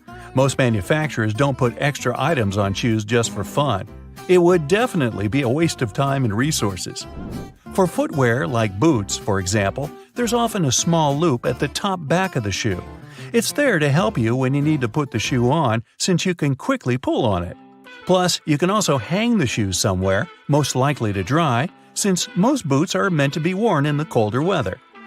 Now, I've been guilty at least once of overdressing with a bunch of layers just so I won't need to jam everything in my check-in bag. But does it become a problem when you actually have to get seated? What do you do with your coat or your jacket? Well, have a closer look next time you board a plane on the seat in front of you. The hook that keeps the tray table upright can double as a jacket hook. As long as you don't need to have any meals while in the air, you're good to go. Now, most mascaras expire within 3 to 6 months, I'm told, depending on the manufacturer. but you can help speed up that process if you're not careful enough. Continuously pumping the mascara wand, trying to mix in the product actually pushes more air into the tube. This can make it dry much faster, and you evidently won't get the desired results with it anymore. There's an easy way to check if your mascara is still good enough to use. If you don't hear a popping noise when you take the brush out, you may very well need to go get yourself a new mascara tube. Now, I know we're living in the era of Bluetooth-connected devices, but for better quality sound, they still recommend using headphones that connect via audio jacks. Remember seeing black ridges on those jacks? They aren't there just to make them fit when you plug them into your phone or laptop. Made out of a special insulating material, these bands are meant to guard the wires when sound is being transmitted. Based on the number of bands, you can figure out which end goes where. Some empty space under noodles in a cup doesn't mean the company producing them wants to cheat you out of a full portion. No. It's a manner of keeping the noodles intact during their transportation. It also helps with the circulation of hot water that is poured over the products before you can enjoy them. The V-shaped neckline was initially designed to serve a bunch of objectives. First, as a way of prolonging the life of the garment that would maintain its shape over the years. It's also there to fit your head through the shirt in case it needs some stretching. This way, it ensures a snugger grip around the neck. Lastly, it helps absorb sweat in case you're wearing the shirt while exercising. Now, it's not necessarily a custom anymore, but you may have stumbled upon a dinner jacket with an additional mysterious pocket on the right side. Turns out, this pocket was used by men to easily reach their train tickets, since most of them had to travel to work every day. It helped them keep their jacket buttoned up, but also benefited from the use of a pocket. Now it's only added as a decoration, and it doesn't serve an actual purpose anymore. Speaking of things we don't use these days, or at least for their initial purpose, did you know Play-Doh was originally a cleaning product? In the 1920s, the market was in need of a product that could help them wipe the wallpapered areas around coal-burning furnaces. The recipe for what we now know as Play-Doh was thus invented. It was manufactured in white only and was supposed to clean wallpaper by being rolled back and forth over the dirt. It was only later, in the 1940s, that new products for cleaning wallpaper were brought up, and Play-Doh was redirected toward another area of the market. Now, while I enjoy a nice piece of toast for breakfast, isn't it pesky to have to clean out the toaster? Well, not anymore, since I recently found out that toasters have a slide or a panel at the bottom that helps get rid of all those annoying breadcrumbs easily. Now, there used to be a time when you could only have access to video games by inserting cartridges in your console of choice. These tiny objects gave many doctors a lot of headaches. People soon started popping up in hospitals after swallowing small game cartridges, especially the younger generation. Nintendo, the company that manufactures the majority of these devices, had to come up with a creative solution to prevent these accidents. So these days, Nintendo Switch cartridges are purposely coated with specific chemicals that can leave a really bad, bitter taste in the mouth. Not that I'd, recommend you ever try and taste for yourself. Now, a basic sponge and baking soda can make a great eraser for little grease spots, fingerprints, and stains on your walls, or many other painted areas such as furniture or wood fences. Just sprinkle a bit of baking soda on your dry sponge and scrub the stain area in a circular motion, and then use a clean, dry cloth to wipe the baking soda off to get rid of any remaining dirt. If you're worried that this technique might ruin the paint, try just a bit of soda first and see how the surface reacts. If you want to extract the maximum amount of juice from your lemon or lime, put them first in a microwave for 15 seconds. After that, give them a little roll on a hard surface. And now, feel free to use your manual juicer. When you smash some glass or pottery on the floor, it can be pretty hard to notice and pick up all the tiny fragments, especially if the glass is transparent. Guess what can help you? A slice of bread. After you remove all the big pieces, carefully wipe a thick slice of bread across the floor to pick up any tiny fragments. They should just get stuck in the bread, but make sure to do this very carefully or just put on protective gloves. And don't absent-mindedly make yourself a sandwich right afterwards. Hey, just saying. If you're a huge fan of garlic, here's a tip for you. Cut one garlic bulb in half and rub an empty bowl for a nice flavor. Now, you can put your pasta, risotto, or salad in the bowl and enjoy your meal. Pringles tubes are made from a mixture of paper, plastic, and metal, which makes them a good option to organize groceries. You can paint the tubes in a plain color to make them match your stylish, minimalistic kitchen, and then attach removable labels on the side. Have you ever struggled with threading a needle? Here's an easy way out. Place your toothbrush on the table and put the thread across the bristles of the brush. Now gently push the needle down over the top. The bristles will help you poke the thread up through the eye effortlessly. Once you got the loop, just use your fingers to pull it through. If you've got these annoying tea stains on your favorite mug that won't wash off, try to apply some toothpaste to your sponge. This is also applicable when you need to make your dirty cutlery shine. It's best to use a mildly abrasive sponge. It's pretty helpful when it comes to removing dark spots on dishes. Now let's say you've recently received a really gorgeous bouquet, but the flowers got this sad look in a blink of an eye. You can extend their living very easily and almost free of charge. First, fill the vase or vase with fresh water and put a couple of teaspoons of sugar. This will help to nourish the flowers. Before you put the flowers back into the vase, cut about an inch off the stem, but make sure to slice it at an angle like this. This trick will increase the surface of water absorption. Repeat this with all the stems, especially with hard ones. Now put the bouquet back into the vase or vase. The flowers should cheer up within 12 hours. If you suffer from cold feet, put them into a vase or vase. No, wait. Use a hairdryer to warm up your slippers before using them. This tip is also applicable to your outdoor winter shoes. Speaking of feet, there's a great way to get rid of unpleasant smells. Apply about 10 drops of your favorite essential oil on 2 cotton balls. Now place the balls into the shoes and leave them overnight. Remove them in the morning and enjoy the fancy smell. You can also mix a couple of your favorite fragrances to customize your shoe fragrance even more. If your drain is a bit dirty and smelly, there's an epic tip to solve this issue. Put down a couple of spoonfuls of baking soda and pour down a little vinegar. And now step back and enjoy the show. It will foam up and help loosen any dirt. We've all tried to light a match outdoors in windy weather and failed. Well, we've been doing it all wrong. There's an easy way to prepare a matchstick in advance using a sharp knife. Carefully carve back the 4 corners just behind the head of the matchstick. Then repeat the same technique one more time so it looks like this. These 8 little splinters will help create a stronger wind-resistant flame. If you have a small wardrobe with limited space for hanging new clothes, remove some metal pull tabs from the tops of old drinking cans. They can make the perfect holding loops for fixing the second hanger. Just put the ring over the hook. This is how you can double and even triple the storage space on one hanging rail.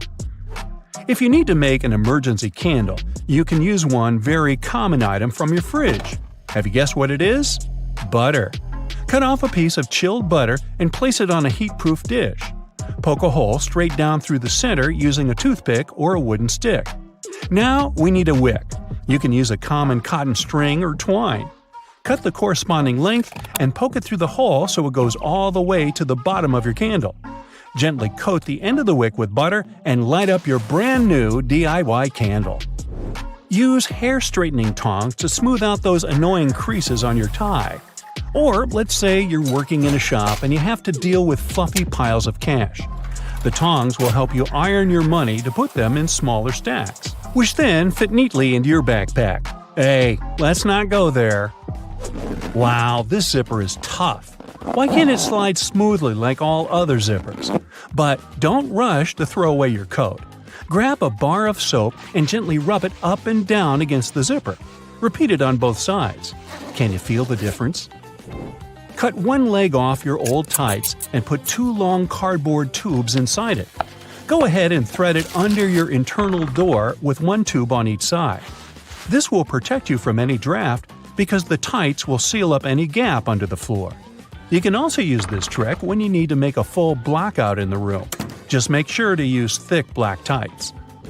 Let's say you're visiting a conference in another city, and your schedule will be very busy. You can prepare your outfits for each day in advance and put them into different compartments of your hanging clothes storage organizer this way. Now, put it right down into your suitcase, zip it, and you're ready to go. When you arrive at the hotel, you can just carefully pull out this organizer and hang it in the closet in just 2 seconds. But don't forget to take the shoes too. Is there a way to drive a nail into a wall without hurting your fingers? The answer is yes.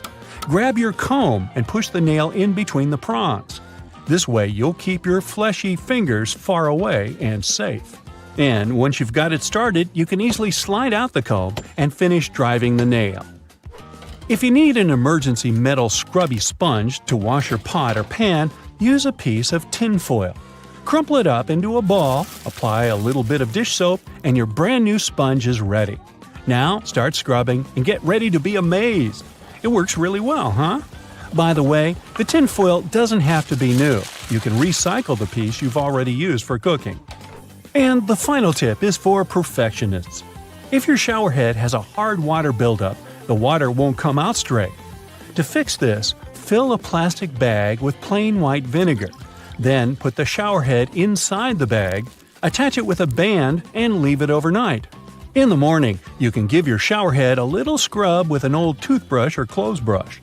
This should help remove the remaining hard water dirt. This trick is also applicable for faucet heads. After a bad day at work, you decide to hide yourself from the rest of the world. You turn off your phone and your laptop and lock yourself inside the bathroom. You jump out of your meditation when you hear a beeping sound. It's your toothbrush saying, "Data transfer completed." Your robot vacuum knocks at the door. Looks like it must be after you. Robot vacuums make a map of your home to get around and plan cleaning better. They can share this map with other gadgets via Wi-Fi and store them in the cloud. When advertisers get access to those maps, they can get an idea of your home size, your income level, and lifestyle to send the right ads your way. Vacuums don't have microphones, but their navigation systems can be repurposed to listen to your conversations. They map the room with a laser beam directed at objects. Sound waves affect that light. If you collect that data, you can convert it back into sound waves and identify what someone said. Headphones and microphones are based on the same idea.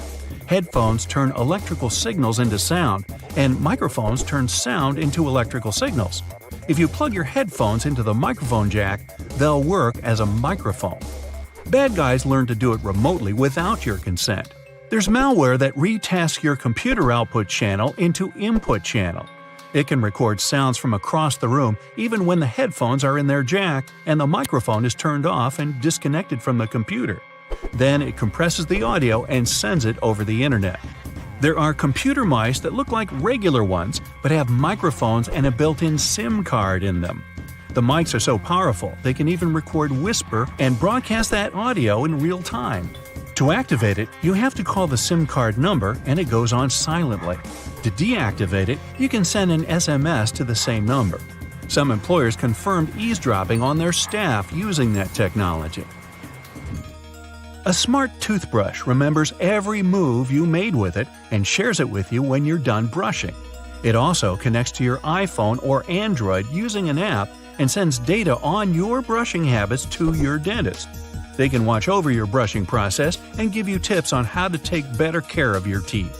Smartwatches, fitness trackers, and other smart wearables monitor your health and can determine if you're walking, running, or driving with their built-in sensors. If third parties get control over that data, they can also monitor your hand movements as you unlock your phone, enter your PIN code at the ATM, or your password at the computer. The gadgets are smart enough to accurately guess all that secret data most of the time. They can also find out the email address you used when you registered with the app to identify who you are. Pacemakers and other health devices send patient data over the internet. In theory, criminals could obtain it during transfer and change it to look like the patient needs hospital treatment. That would make them leave their home, and bad guys could take advantage of the situation. Smart toys that have cameras and microphones in them can record videos and sounds and send them to the toy maker. To keep prices on smart toys lower, they don't add expensive security mechanisms to protect that data. If cybercriminals get a hold of it, they can steal pictures, videos, or audio, and even identify GPS coordinates of the house. LED lights equipped with sensors and connected to video cameras can watch over and listen to conversations over a large distance. This technology was used at one large airport for security and comfort reasons. Cybercriminals went further and learned to use ordinary light bulbs for eavesdropping on conversations. To do it, they need a clean line of sight between a powerful telescope and the bulb of the right thickness. It won't work if you have drapes on your window.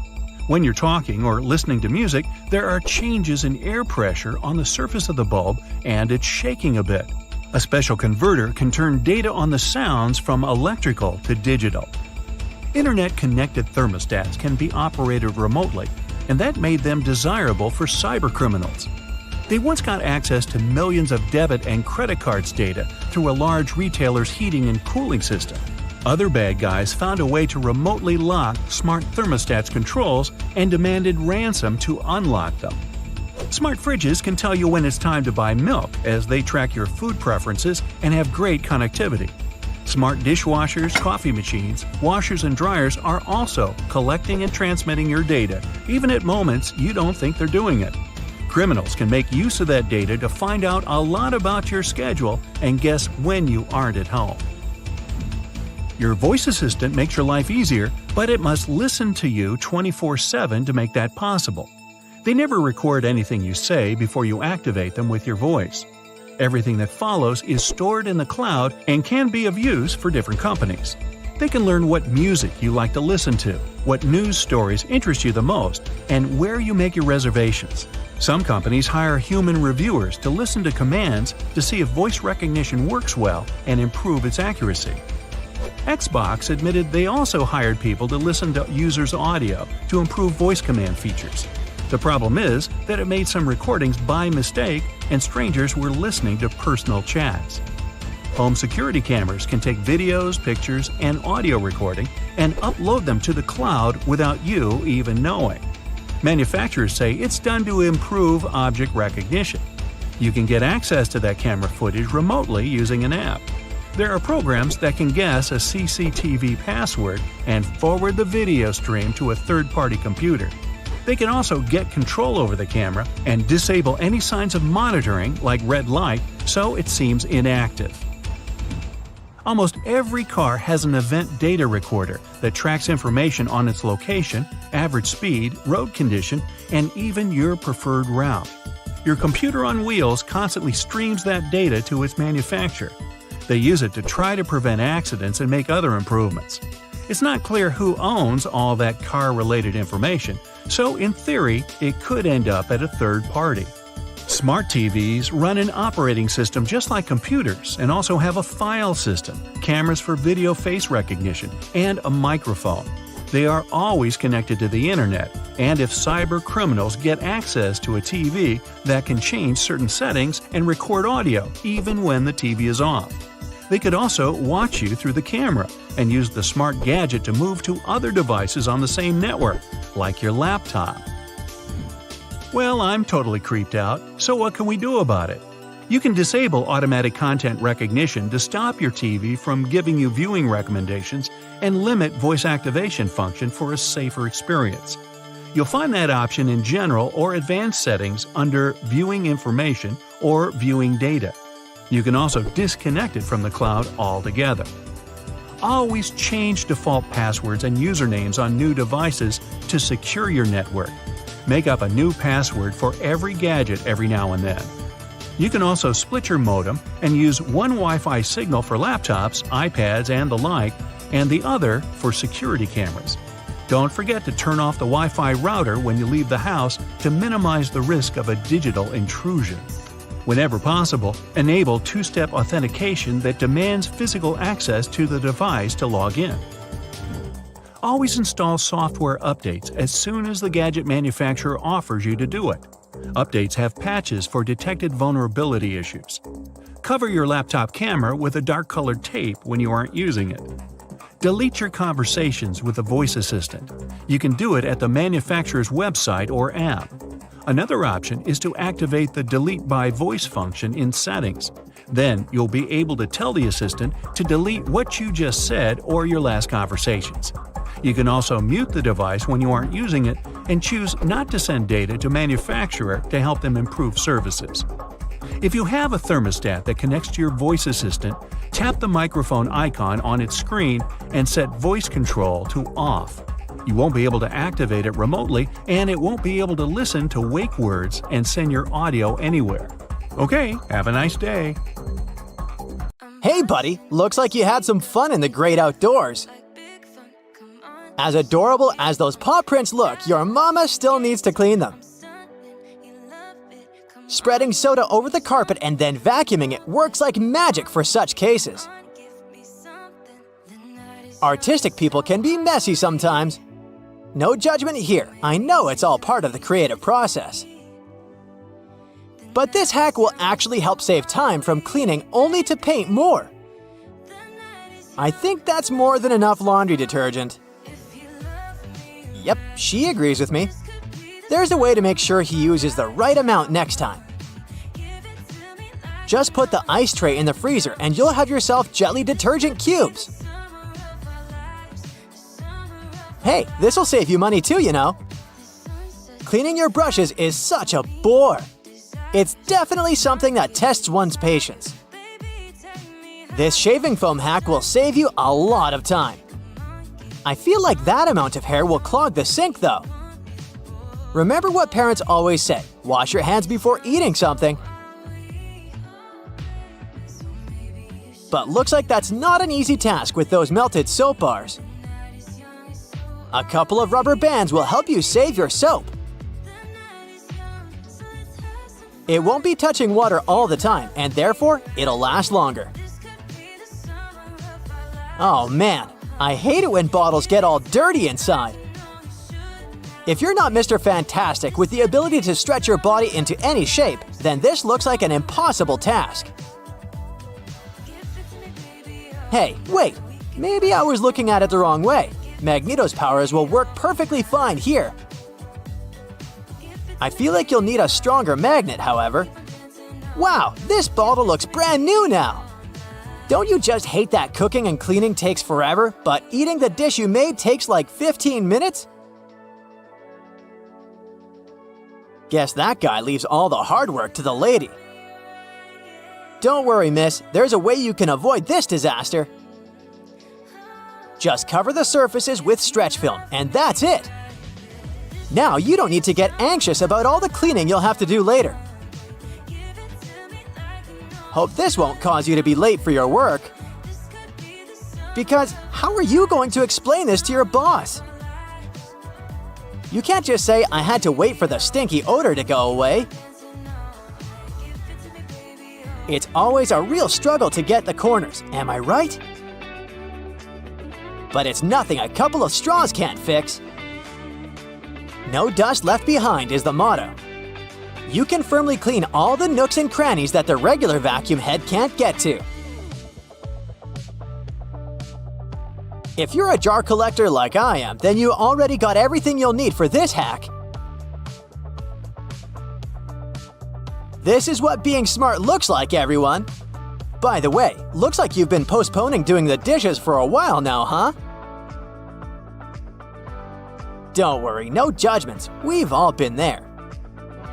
Those toothbrushes were basically swimming in there.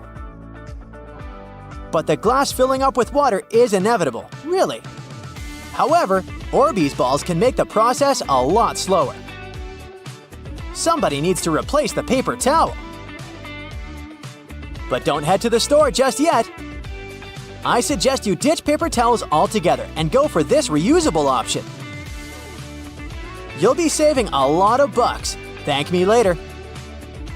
Whoa, have you been collecting dirty makeup sponges or what?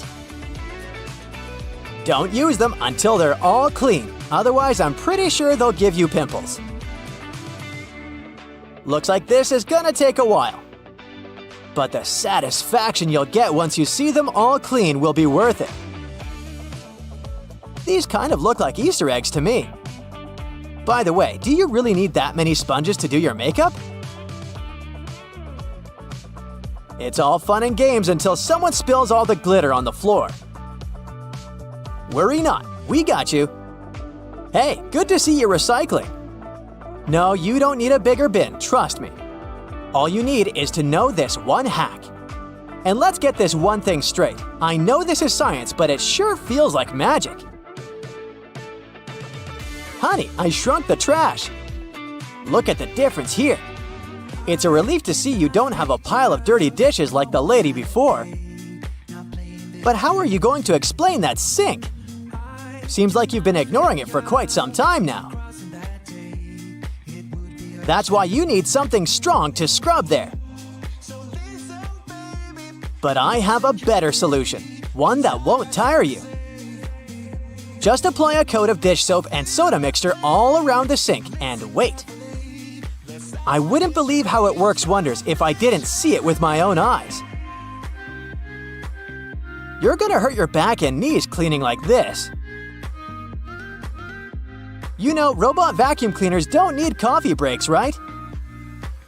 So put that thing to work. In the meantime, you can just relax and maybe even start reading the book you bought 6 months ago.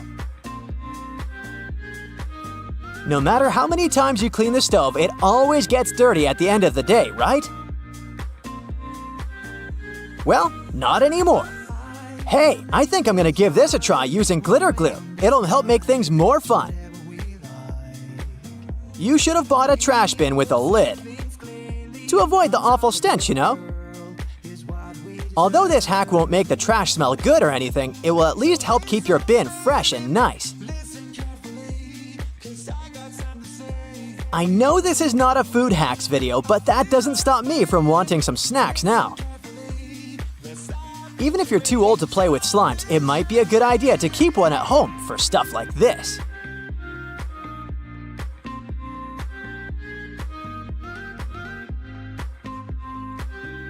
If I were you, I would still disinfect that with antibacterial wipes or something, just in case. Hey, it's her turn to pick the movie now. Uh-oh, someone's forgotten to add laundry powder to the shopping list. That's okay, you can still make your own with everyday things such as baking soda and a soap bar. This lady is one of the lucky ones because she has a dishwasher. Placing a piece of lemon, even one that's been juiced, will help freshen the load and leave your dishes looking shinier. This is why I never wear white socks if I'm going to visit someone else's house. Because I don't really want to see how dirty their floors might be, you know? Using bleach for situations like this may help, but it might also ruin your garments. That's why this hack is the better option to make white clothes look great again. You might want to clean the microwave after you're done, though. This phone case looks like it's been through some tough stuff. Let's give it the second chance it deserves. All you need to do is apply WD-40 spray, pour some soda, and rinse it out. By the way, if you have sensitive skin, you might want to wear protective gloves to avoid irritation. Better safe than sorry. Cleaning stubborn stains on a glass stovetop can be tricky.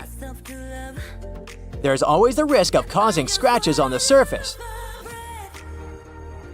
That's why any type of scrubbing or scraping action is not advised. Did you know that according to one poll, an average person spends more than 6 days a year washing dishes? Then there's all the other cleaning stuff that needs to be done.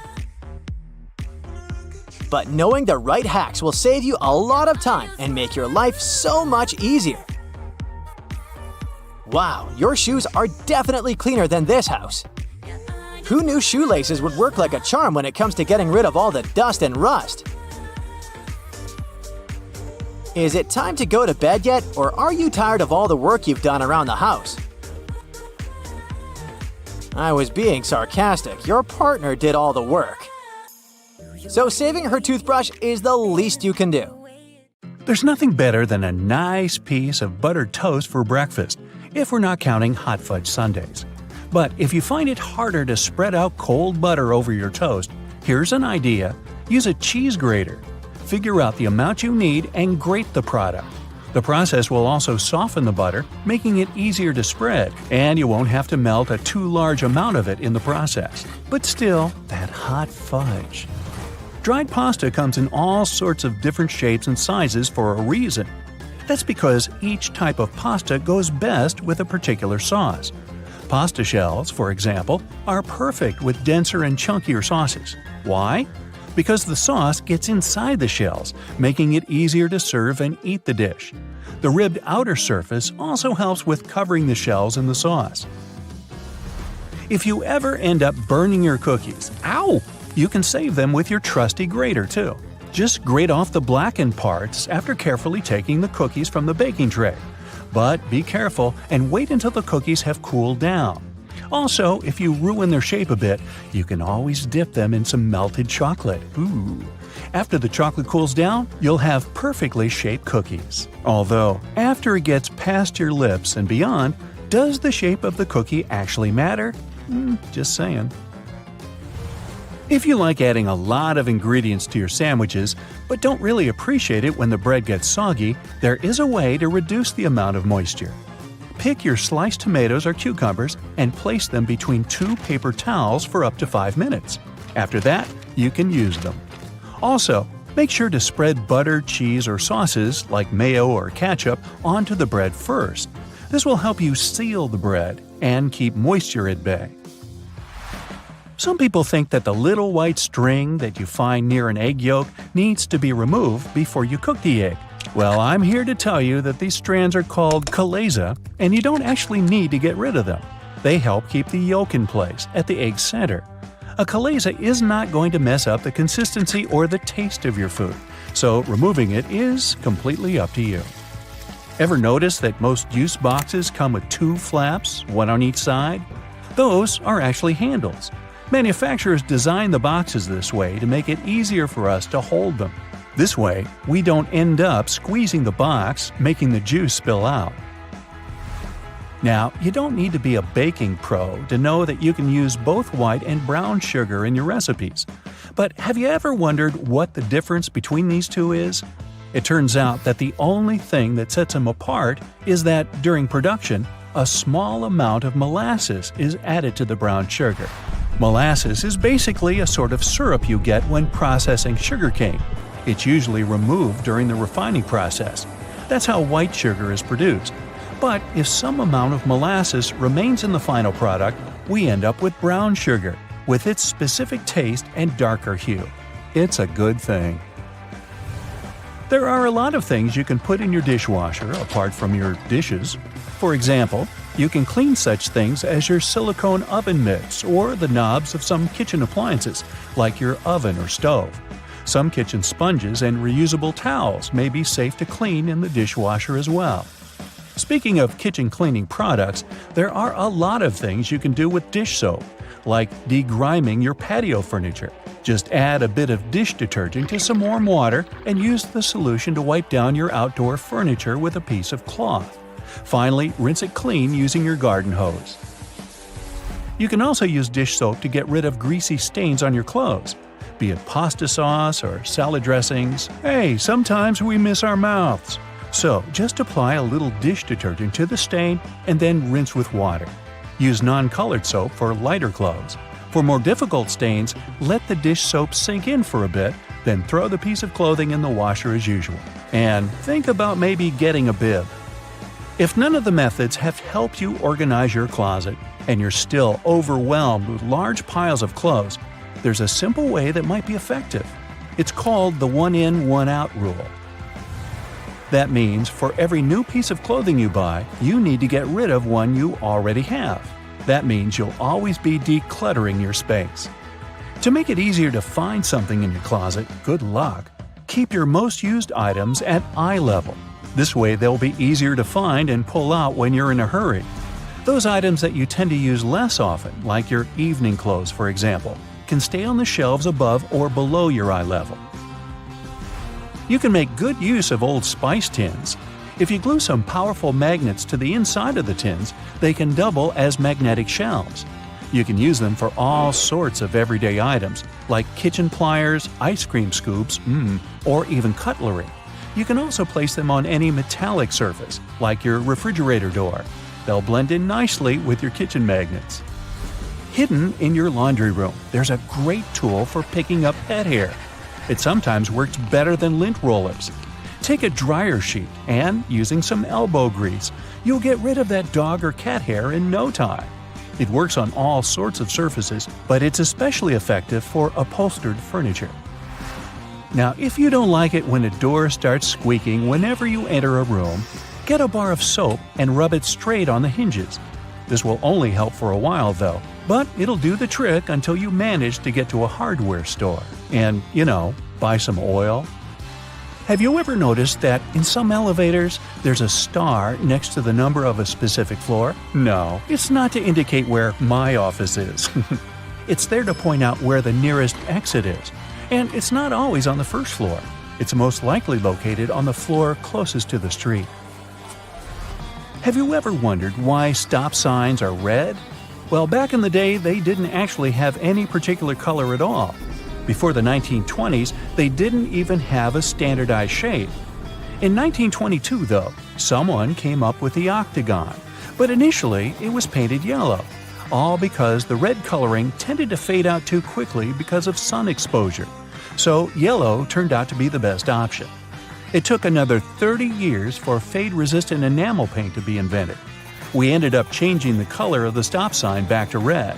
After all, it's still the best color if you want something to be easily noticeable. Do you know there's a type of rose that can grow taller than people? According to the Guinness Book of World Records, the tallest rose bush ever found grew in Vienna, Austria. It was a staggering 28.5 feet tall. Yes, it arose to a great height.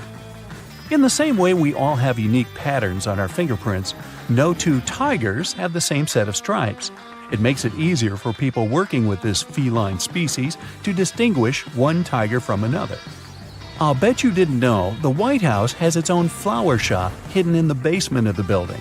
It's supposed to provide flower arrangements for all sorts of events that take place there. It's probably no surprise that pizza has become an American staple dish despite its Italian origin. People in the U.S. love it so much that they buy 350 slices of pizza every second in the States. Man, I'm not getting my fair share. To manage the huge demand for this delicious dish, around 17% of all restaurants in the U.S. are pizzerias. Finally, there's a way to make lemon juice without the seeds getting into your beverage. Try cutting the fruit in two and squeezing it with a pair of kitchen tongs. The pointed end of the lemon should be facing down. The juice will flow down, but the seeds will remain inside the lemon. Ooh, lemonade. It goes well with pizza. Now here's a trick. Instead of putting the box grater vertically on top of a plate, put it horizontally, with no plate underneath, of course.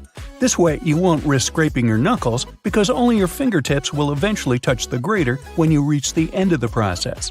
Also, it gives the grater more stability, when otherwise you'd have to balance the grater or even hold it in the air with the other hand. When you're done, or when there's just too much grated stuff on the bottom wall of the grater, simply turn it on its side to pour the contents into the bowl or plate. Flowers in a vase would stay fresher for longer if not for the bacteria that breed in the water. Since copper has some antibacterial properties, dropping a penny into the water will help keep the microbes at bay and let you enjoy your flowers for that little bit longer. An easy way to check if your bed linen has dried completely is to put a small mirror in between the layers for about 5 minutes. If the mirror has steamed up when you pick it up, it means the sheets are still a bit damp. Let them dry until the mirror stops getting cloudy. A damp bed is a lovely breeding ground for fungi and bacteria. Okay, I'm in. If you have a not very healthy habit of eating in front of your computer, you'll be surprised at how much crumbs and grime there is inside your keyboard. Now, you can just turn it over and shake it vigorously, of course, but that's not very good for any piece of tech, So instead, take a Post-it note and run its sticky part over the keyboard. It will collect the little pieces of trash like magic. Even a better way to do it, though, is to take a slime and stick it to the keyboard, then take it away, squeeze it, and stick again in another part. The slime will fill the entire space between the keys, and its sticky properties will let it gather every little bit of garbage. Separating egg yolks from whites is easier using a plastic bottle. Break the necessary number of eggs into a bowl, and then take an empty plastic bottle and squeeze it. Hold the bottle over the yolk and release. It'll pull in air and the yolk together, leaving the white in the bowl. Repeat with the rest of the yolks and you're done. And that's no yolk. If you're tired of spitting out the stones when eating cherries or want to make a cherry pie, push the stones out with a straw. Also, many garlic presses have a special tool on their handle that can be used exactly for that. Cleaning a blender can be a nuisance if you do it manually. Instead, fill it with hot water and add some liquid soap or detergent, then run it for about 10 seconds. Rinse it afterwards, and it's clean. Plaster walls can crumble, flake, and spread dust all over the floor when you hammer nails into it. Cut a strip of masking tape and stick it to the place you want to hammer a nail in. The tape won't let the plaster crack and crumble, leaving the hole neat and clean. Small scratches and dents on wooden furniture can be removed with some toothpaste or a walnut. For toothpaste, rub a pea-sized amount of it into the scratch until it's gone, then wipe the leftovers with a damp cloth. For a walnut, take a half of that brain-shaped nut and rub it into the dent. Then rub the area with your fingers and buff it with a soft cloth. This will help the wood absorb the oil from the nut, making the scratch sealed and gone. The sticky residue on jars left after you remove the stickers won't be easily removed by water and detergent. So, take some vegetable oil instead. Soak a cotton pad in it and wipe the sticky surface. Let it sit for a while and then wash the oil away together with the residue.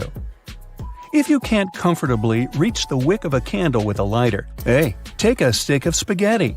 Light up its end and you'll get a burning stick that's easy to use for hard-to-reach places. Now, next time your razor blade's getting dull, try rubbing it backwards on a pair of jeans for regular upkeep. Not while you're wearing them, of course. Make sure you keep the blades dry, too, or even kept in mineral oil. That'll stop them from rusting. Keep all those jelly, ketchup, peanut butter, and mayo fresher for longer in your fridge by turning the contents upside down. This creates a partial vacuum inside the container, helping prevent mold growth. Storing ice cream upside down will prevent freezer burn, too. To bring your permanent marker back to life, simply put a few drops of rubbing alcohol into the felt material inside and shake. Once the felt absorbs the rubbing alcohol for a couple of minutes, the marker will be almost as good as new. Now, don't keep throwing away lettuce that goes black too quickly. Covering it with a dry paper towel and then placing it in an airtight container will help it keep fresher for much longer. This goes for any leafy greens you've got leftovers of. That sharpish bit sticking out of the cap of your favorite cream is there for a reason.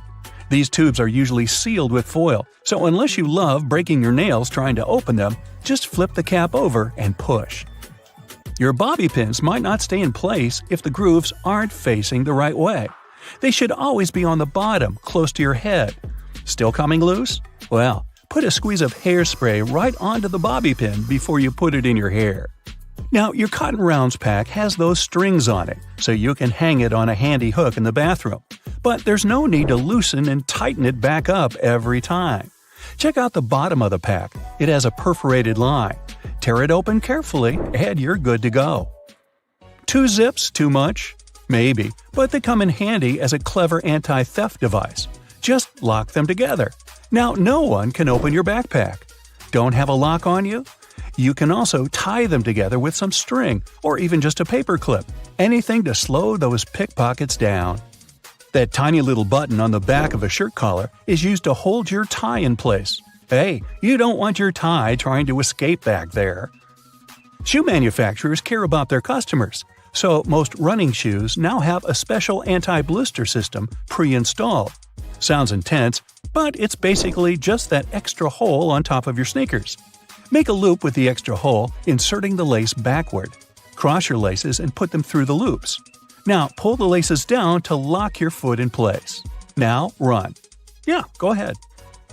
Car headrests are all about comfort, and detachable headrests are all about safety. If you pull the headrest out, you'll see two sturdy metal bars. If you ever get locked or trapped in your car, you can use the bars to smash the window and get out. If you've got some pesky parsley stuck in your teeth, try this tip. It can be hard to get it out with loose floss. You need more tension, so just tie it in a knot. It's not an accident that soy sauce bottles have two spouts. The sauce is liquid and it flows out of the bottle pretty easily once you turn it over. Most Asian food lovers have spilled it at least once in a lifetime. That's why nowadays, restaurants prefer serving soy sauce in special bottles that have two spouts. This design allows you to control when and how much sauce will come out. Just put your finger on one spout when you pour the sauce through another. If you press your finger tightly to the spout, the sauce will stop flowing, and if you remove your finger, it'll flow again. And don't forget to ask your server, "Hey, wasabi!" Alright. A hair straightener is an excellent tool, not only for treating your natural curls, but also for fixing crumpled money or documents. You can also use a regular iron for this purpose. Just make sure you don't turn on steaming mode, otherwise there's a risk of damaging the paper. Hair bands are good not only for getting your hair done, but also to open a glass jar with canned food. Your hands might slip on the tightly closed lid, and if you don't open the can from the first attempt, your palms tend to get sweaty, making the task virtually impossible. So, put a hairband on the lid to fix your hand and make your grasp stronger. A simple rubber band will do as well. Now, it's time to take my sweaty palms and go. Did you ever notice that the toilet paper color is usually white? But this color wasn't always a favorite. In fact, colored toilet papers popped out on the shelves in the 1950s. Homeowners purchased pink, blue, yellow, green, and even black paper because these colors matched the interior. But eventually, many doctors began to associate the dye in colored toilet papers with increased health risks. Also, the dye didn't allow the colored paper to decompose as quickly when it was flushed down, which increased the risk of clogging septic tanks. This made manufacturing and retail prices too high compared to the basic white paper, and eventually, the demand began to fall. And now, let's take a closer look at these fancy patterns. Most people probably don't care about the decorations when it comes to their toilet paper. However, these patterns still exist. But why? Well, there are several opinions. Some say it's just a marketing tool. Manufacturers use pretty decor to make their products look more aesthetically pleasing, and to make customers associate their brand with elegance and a luxurious lifestyle. Another explanation is more practical. These patterns fluff up the paper, which makes it more absorbent. Speaking of fluffiness, have you ever wondered why they have such rough toilet paper in public toilets?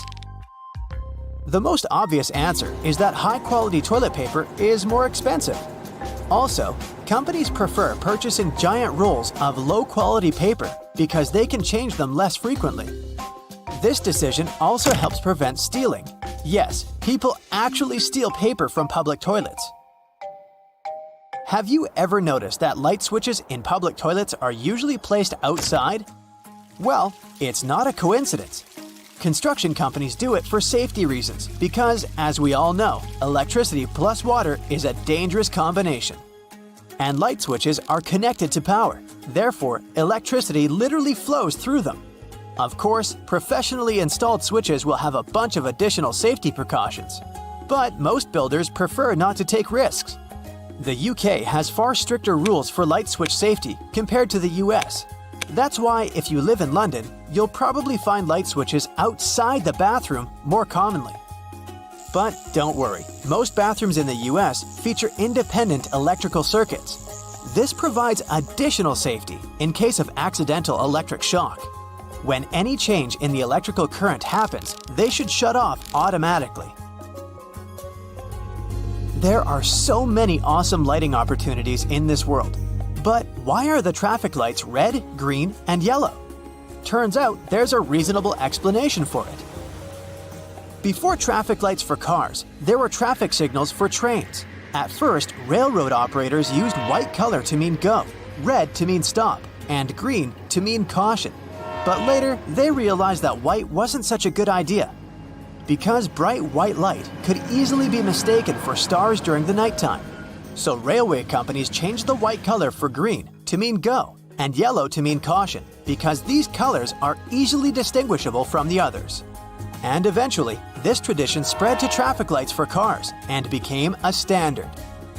As for the red color, it has the longest wavelength, which means that drivers can see it from a greater distance than other colors. And the color yellow was chosen as a caution sign, because it has a slightly shorter wavelength than red, but still longer than green. What's the dustiest room in your house? Usually, the answer is a bedroom. But why? Bedrooms tend to generate dust from skin cells, dust mites, and fibers from fabrics in your bed sheets, carpets, and curtains. If you have a pet, its fur and skin cells add a significant amount of dirt to this dusty party. Luckily, there are simple ways to make your bedroom less dusty. This includes making your bed every day and cleaning the area regularly with both a vacuum cleaner and water. You can try to get rid of carpets and unnecessary furniture and decor items that tend to collect dust. Also, pay attention to the quality when you buy curtains or bed sheets. The looser the fabric, the more dirt it collects. And finally, you can ban your pet from entering the bedroom. But let's be honest, you would never do that. Modern air purifiers, air conditioners, and ceiling fans can help make your sleeping area cozier, but make sure to clean them regularly. Otherwise, if your filter is dirty or clogged up with fur or any other pollutants, it won't collect new dust properly. And the dust would end up on your bedroom surfaces. Speaking of dust, did you know that you can clean the edge of a broom with a dustpan? This zigzag over here is not only for aesthetic purposes, you can use it as a comb for the bristles. Have you ever had these marks behind your ears after wearing your glasses? Sometimes it can even take them weeks to go away. Well, it's a sign that the side pieces of the glasses, called temples, are not adjusted properly for your head. In other words, they're too tight. This can cause skin irritation and even headaches. If they're bent towards the area behind your ears, they can press on the fragile part of the skull. So, keep in mind that temples should not only have the correct size, but also correct adjustment. A professional optician can easily fix this problem. It's way safer than trying to do it on your own. Box graters can be used in a horizontal position too. In many cases, it's much more convenient to grate a carrot or a big block of cheese this way. If you want to grate a soft product like goat cheese or mozzarella, you can put them in the freezer for about 30 minutes before grating. Also, there's a way to make the cleanup easier and prevent the cheese from sticking. Spray the grater with a small amount of oil before using it. And now, let's take a look at the most unpopular sides of the box grater. Have you ever used them? This side is actually designed for slicing. It's pretty handy if you want to make thin vegetable slices for your salad or pasta. Or sliced potato chips. And these tiny punched-out holes are designed for zesting or very finely grating. Graters are pretty useful for the next non-food tip. If you're on a budget, you can purchase this super cheap laundry soap. Grate a small amount and throw it right into your washing machine instead of using the regular washing gel. Did you know that you can change which way the refrigerator door opens? There are hinges over here. If you attach them on the other side, the doors will swing the other way. But before trying to do any repairs by yourself, make sure to disconnect the power source and read the instructions for your particular model of the fridge. Have you ever noticed that there's a shiny side and a dull side to tinfoil? Many people believe that it matters which side is used up or down because the shiny side would trap the heat better. But in fact, it makes no difference at all. The manufacturing process makes the two sides look slightly different, but they both serve their purpose equally. Tinfoil can be used not only in the kitchen. Here's a little known battery hack. Let's say you're out of AA batteries. No worries, use a smaller AAA battery and a bit of tinfoil. Just insert it on one of the ends. This will work because both AA and AAA batteries carry the same amount of voltage. Did you know that Chinese takeout food containers unfold and turn into plates? All you have to do is just to disassemble it from the two sides, and gravity will do the rest. By the way, the old school name for this type of paperboard container is an oyster pail, because it was originally designed to hold oysters. Seatbelt on the passenger seats has a fabric loop. When put under a great amount of pressure, the stitches on the loop rip apart, so the excess fabric can assist in cushioning the passengers. The extra few inches can make a great difference within a dire circumstance. However, there isn't one on the driver's side. As the driver is so close to the steering wheel, it's safer for them not to have one. Seatbelts were originally invented in the mid-19th century, though this technology wasn't brought into common practice until the 1960s. Pre-collision sensory technology has assisted with developing the safety of seatbelts and other features to the next level. Effectively predicting a car's collision, the technology directs the seatbelts to automatically tighten, aligning the airbags and ensuring the brakes will be preloaded to reduce shock. Every year, 6 million car accidents occur, which explains why all cars still must continue to develop safety features, not only to alleviate accidents, but to protect people more effectively within their cars. The materials that make up the body of cars only started getting replaced within the last 25 years, ranging from aluminum and magnesium alloys to carbon fiber composites. These lighter materials not only enable a more fuel-efficient journey, but they also ensure that when a car is in an accident, its build provides a crumple zone. As a car hits another object, the crumple zone absorbs energy from the collision. Although this would appear to cause more damage to the car, it helps prevent impact on the passengers. Front and rear bumpers are very underrated, and due to their long history of being used in cars, you can't imagine a time we didn't use them. They were invented in the late 1800s. The bumpers evolved over the years to the point we don't even realize we have them. But they're there, quietly waiting under the outer covers, consisting of compressible foam or plastic around a rigid reinforced bar. All the windows of your car are made of glass, but the windshield is made of a shatterproof version. It's laminated, so whatever might hit it, you can be sure there won't be any shards of glass falling into the front seats. Normal glass was used up until the 1950s. As vehicles became more prominent, they made modifications to ensure safety. Airbags seem like another common feature that has always been there. In fact, they were originally invented in 1968 and were ahead of their time. They slowly gained popularity, and through safety precautions for cars, they eventually became mandatory for all cars to have, only in 1998. They have since developed from just being an airbag within the steering wheel. Today, depending on the vehicle, they can be located throughout the car, ensuring all potential passengers will be protected. Crash sensors connected to an onboard computer detect when a collision occurs and trigger the bags, inflating within milliseconds and providing a cushioned safety within a blink of an eye. It can be difficult to predict the weather, and even more so to determine traction on the road. In the late 1960s, anti-lock braking systems, ABS, were implemented in vehicles. Before that, they had been used in many aircraft, with designs going as far back as 1908. They soon became a necessity for all vehicles, ensuring traction is maintained on slippery surfaces and that there is complete control when braking. Today, ABS has advanced so much that the latest variations ensure further detection when there are strong crosswinds. Cruise control, initially invented in 1948, has been in constant development over many decades. Today, adaptive cruise control ensures that when the car is cruising at a constant speed and detects a slower car ahead, it will then adjust the speed to match the car in front. Other advanced variants may also ensure the car will make a complete stop once identifying that the car in front has done the same. It's easy to forget to have your high beams on when driving on the long and lonesome road for many hours.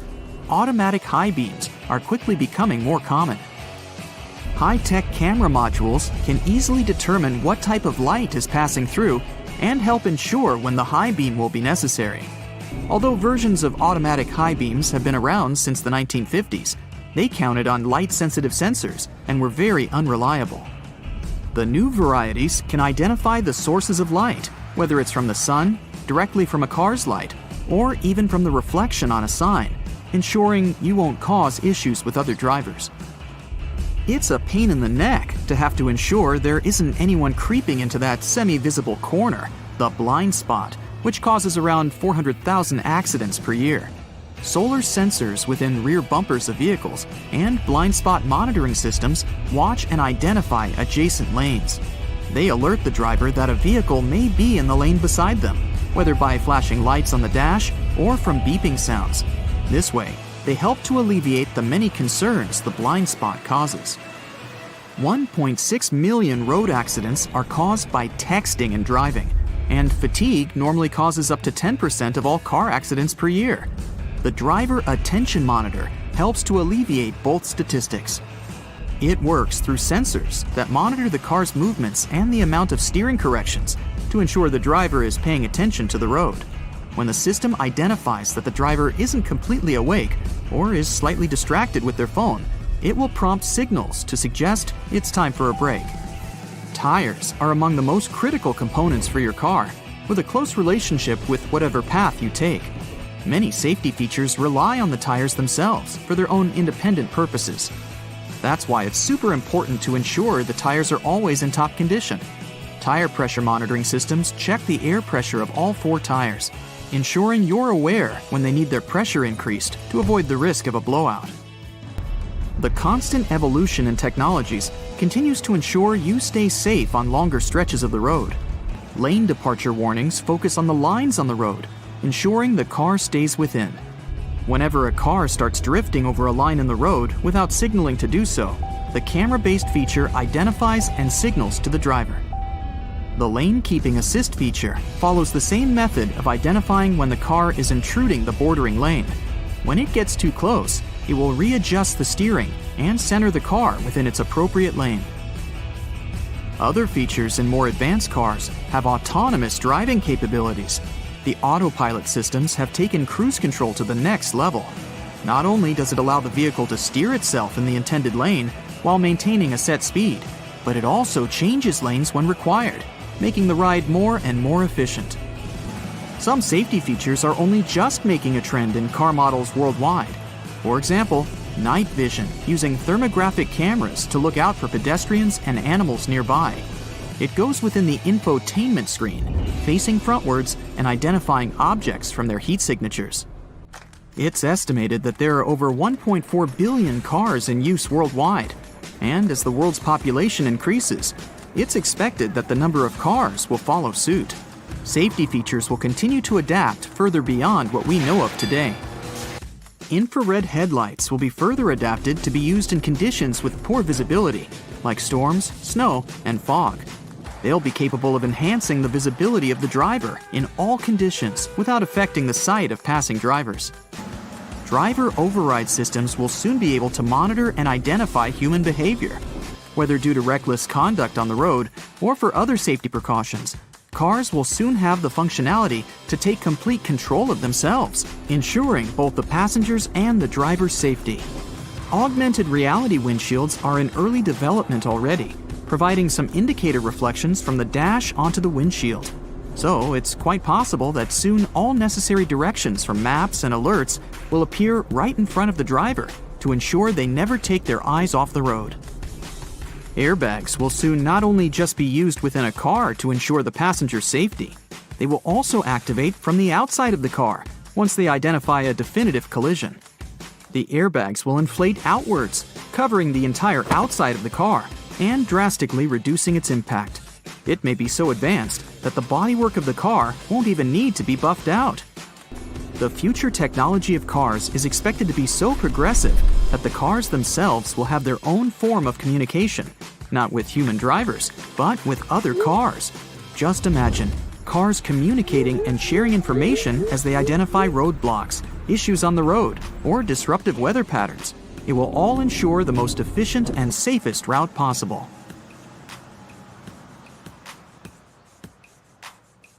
Remember moving around on those scooter boards during gym class? Or, more accurately, bashing your fingers repeatedly while holding onto the handles? Somehow they managed to be designed perfectly to cause the most finger damage as possible. But it turns out that we all miss the actual use of these handles on the slides. Guess what? They're finger guards, not handles at all. The plastic loops on the sides of the boards were designed to protect your fingers from the exact walloping that we all gave ourselves by using them wrong. See, the correct way to hold on is to slide your hands through the hole and grip the base of the board itself. This way, you'll block your knuckles from knocking into other boards and obstacles while you're having the time of your life scooting around. When you're getting out of the shower and wrapping yourself in a cozy bathrobe, which way are you supposed to tie it? This way, right? With the belt through all the loops tied around your waist? I mean, that's how all belts work. Is it a trick question? Yup. Bathrobes actually work better tied like this. Slide the belt through the first two loops on the front and pull it tight. It's so much easier to wrap it nice and tight. Look at this division symbol. I bet you've never put together what the little-known meaning behind the design is. It's a fraction, but with the numbers replaced by dots. Makes perfect sense, right? Why didn't any of us notice it? If you slice open an avocado but don't use it, there's a way to keep it from going brown.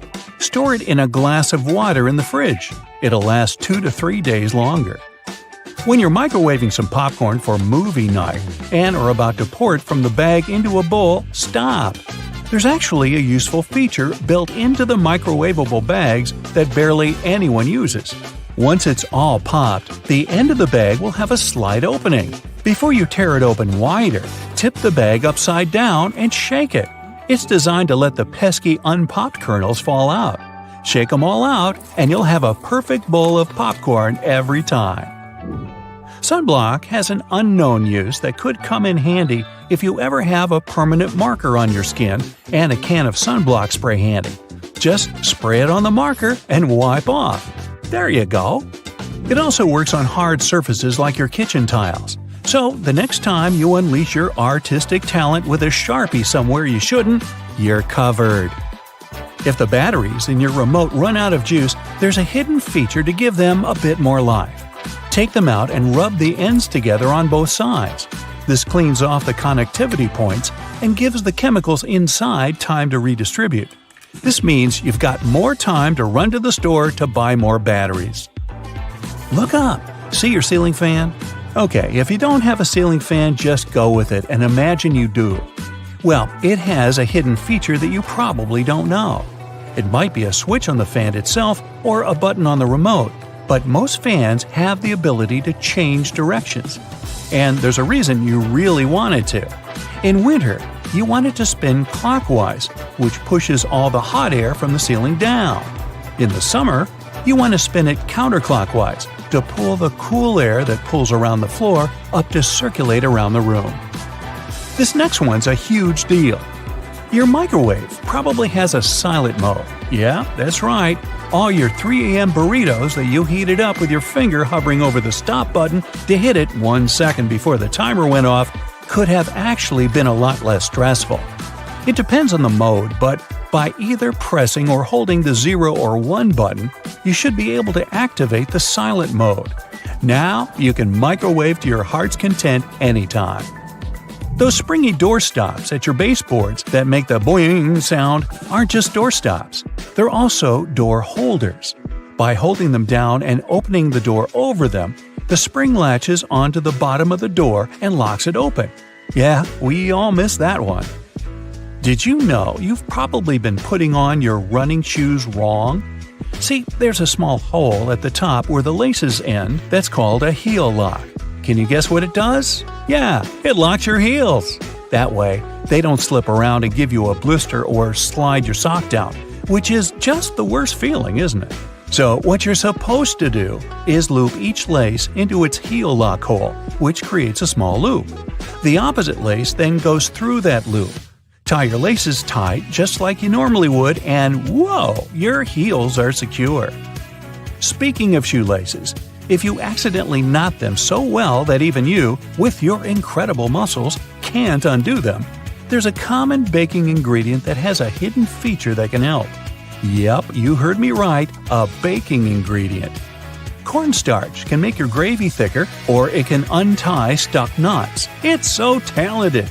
Just sprinkle it on any knot, coating it completely, and it will slide free easily. It works on necklaces, ropes, yarn, etc. It doesn't work on knots in your muscles, though, unfortunately. But hey, you can always give it a try.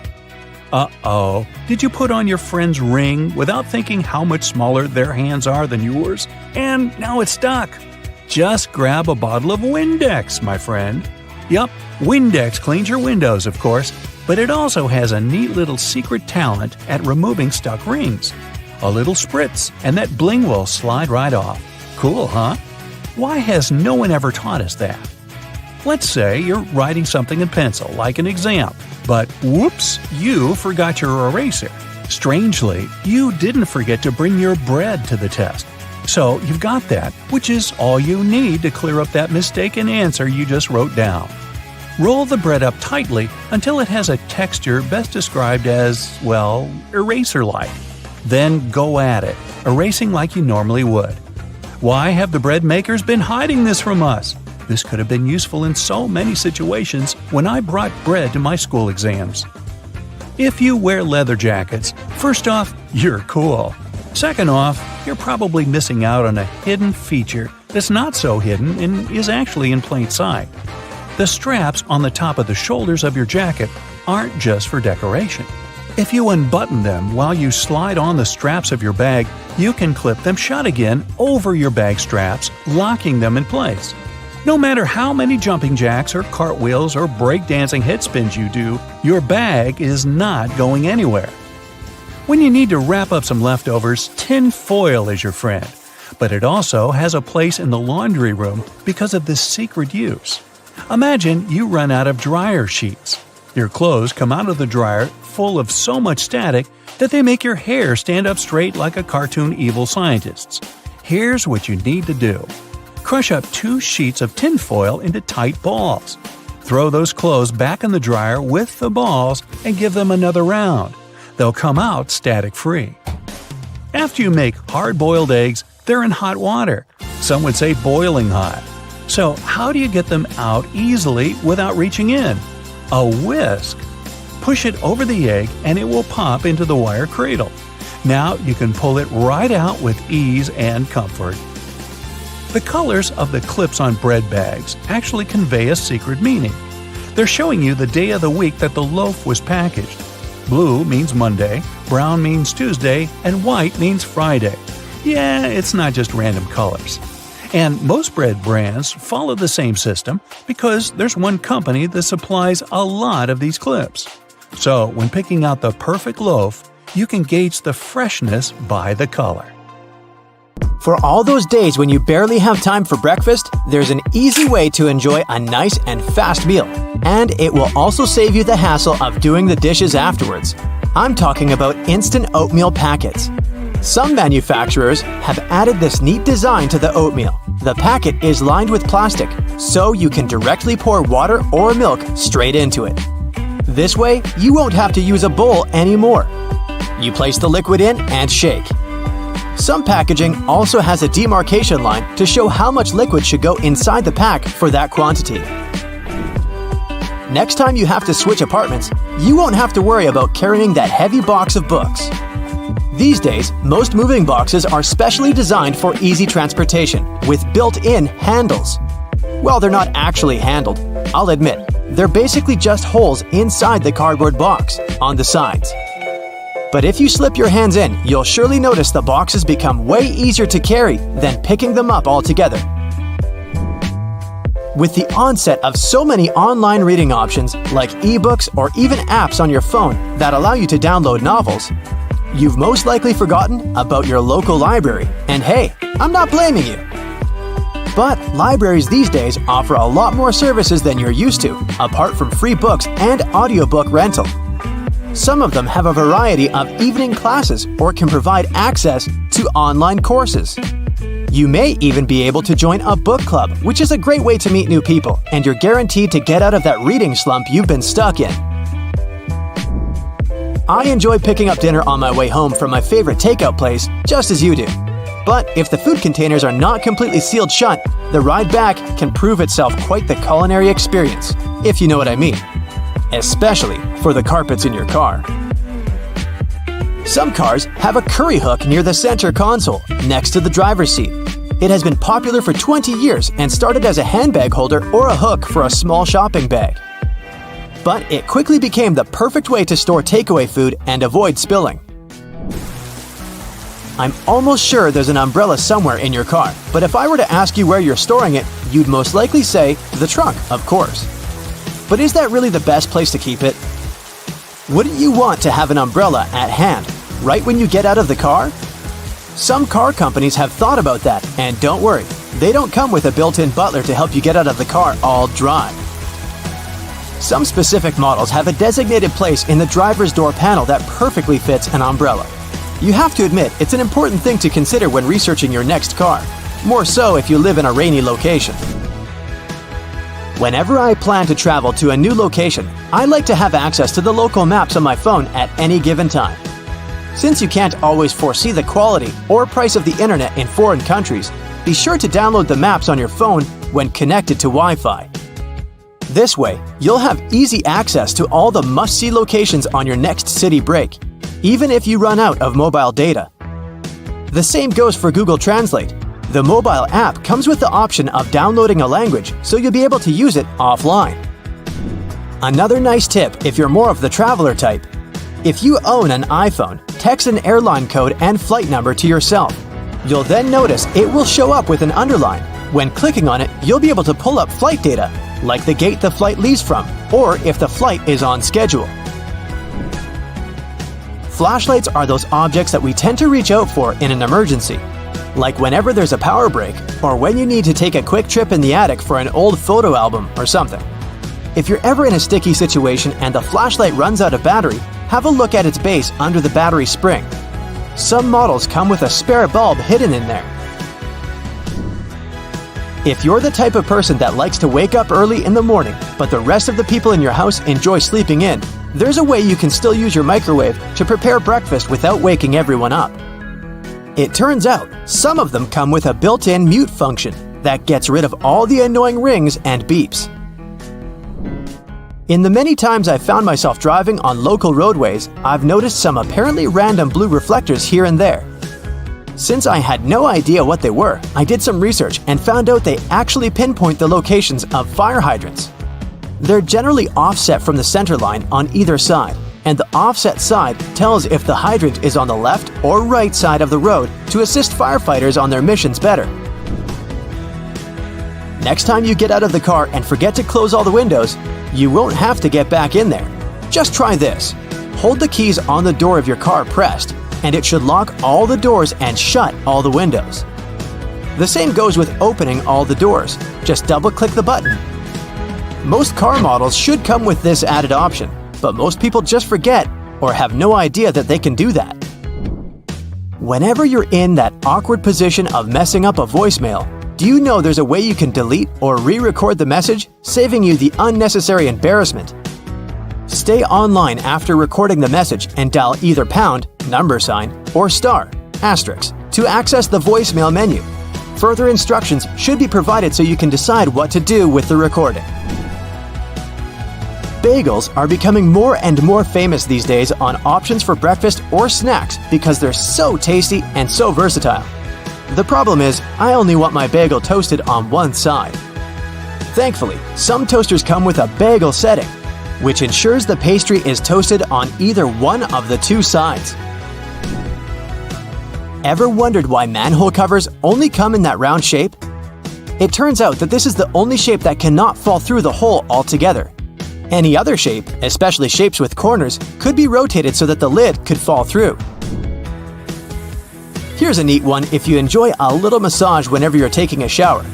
On most of the shower heads available these days, there should be a small metal filter in the back beneath the shower head once you unscrew it. If you give this piece a rough cleaning once in a while, you'll find the water pressure to be greatly improved. You may be able to save that wool sweater you've accidentally thrown in the washer and has shrunken down 3 sizes. Just go in the shower and grab a bottle of hair conditioner. Add it to some cold water in a tub and make a solution, and let the garment sit there for at least a couple of hours. The conditioner should help relax the wool fibers and loosen them back up, not to mention how nice it should smell afterwards. You might need to do a bit of research before you can safely use this trick. But just so that you know, there are some modern laptops with drainage channels. You heard that right. Precisely when you accidentally spilled coffee on it, they're designed to ensure any liquid that gets on the keyboard safely drains out at the bottom without damaging the electrical parts. Just make sure to not shake the laptop after you've spilled the liquid so that the system can do its job correctly.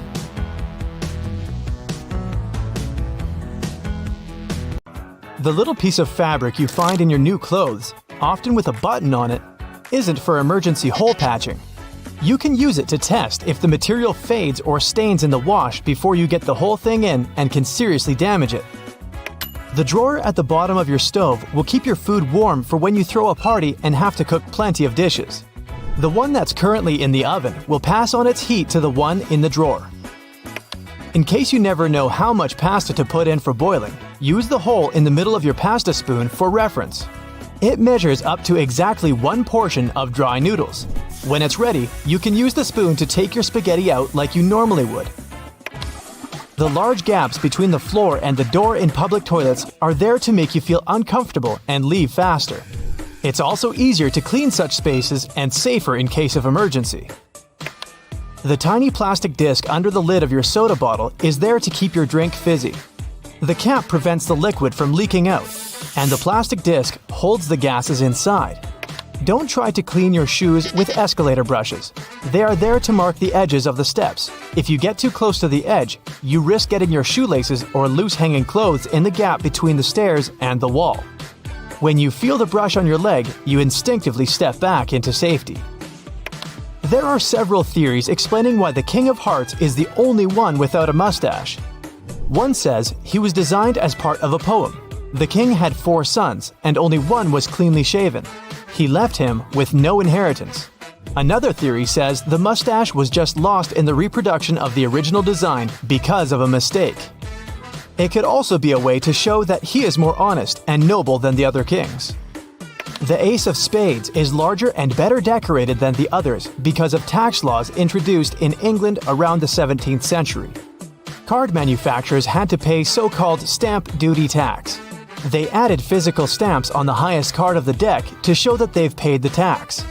The tradition to decorate the Ace of Spades in such a way remained even after the tax had been cancelled. A jerry can hold its contents even in the craziest of roads. Its triple-barred handle across the top is designed to make sure the fuel inside is evenly distributed when 2 people are carrying it and hold on to it on either side. When you're doing it solo, use the middle handle to make things easier. The loops sticking out on the back of your boots are there to help you pull them on easier. Pull them up while you're trying to push your heel into the boot. You can also use them to hang your boots on the hook to dry after washing or when they're dirty. Or you can run the laces through them to tie them around your ankles. Most metallic zippers have little hidden groove locks inside to keep you from getting into some awkward situations. To help it do its job, don't leave the zipper handle in an upward position. It automatically locks when you pull it downwards. The strings on a pack of cotton pads are there to let you hang it on something. Tear the perforated line at the bottom of the pack to pull the pads out easier. The blue bristles on most toothbrushes are there to remind you when it's time to get a new one. When they fade, you gotta hit the store. When you get a new car or rent a vehicle while traveling, the little arrow on the gas pump will save you a bunch of time. It shows which side of the car the tank is on. You don't have to tear off one of the ends of stick sachets of sugar or salt. Instead, tear them down the middle. It's much easier and will leave you with fewer bits of paper. Bottles have long necks to let you enjoy your cold drink. Hold the neck instead of the body of the bottle, and the magic will work for you. The same is with fancy glasses. Hold it by the stem, and you won't heat it with your hand.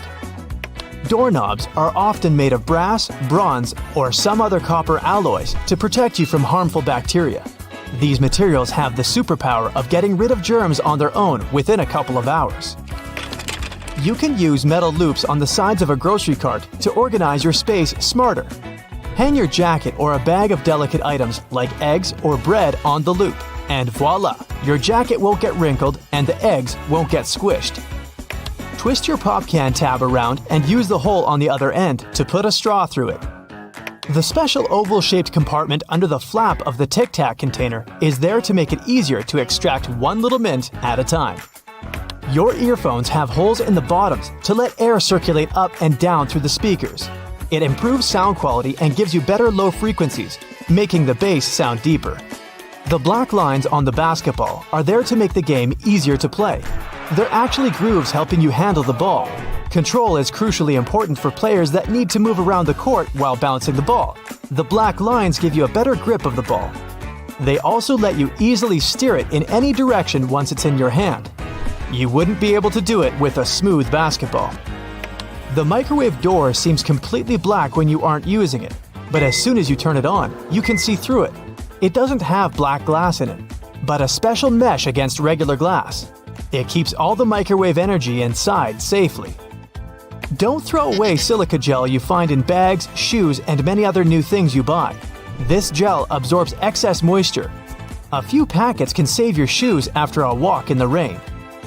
Bath foam has an important function in addition to its delicious smell. It helps regulate the water temperature and keeps it nicely warm for longer. It only works for acrylic bathtubs though. Metal ones lose heat quickly anyway. Thanks to the metal tip with a small dot on the end of a measuring tape, you can hang it on a nail or a screw to use it without anyone's help. If the tip has a row of sharp points around the edge, you can use that side to leave marks without a pencil.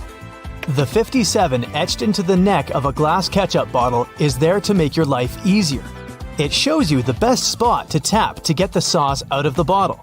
Just turn the bottle at an angle and hit exactly on that point to get it flowing. The little sharp point on an ointment tube cap will help you easily open the foil layer most tubes are sealed with.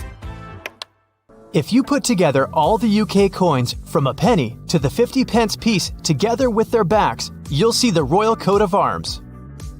Back in the day, when coins were made of real gold and silver, people used to shave off pieces from the side to melt them into a new coin. To stop this, coin minters started using a pattern with ridges on its edges. This way, you could easily tell if someone tampered with the coin. That's why nickels and pennies still have smooth edges, and dimes and quarters come with ridges.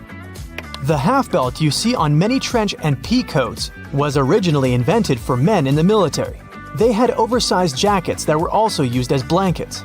The half belt helped them gather the extra material and hold it so they could walk normally.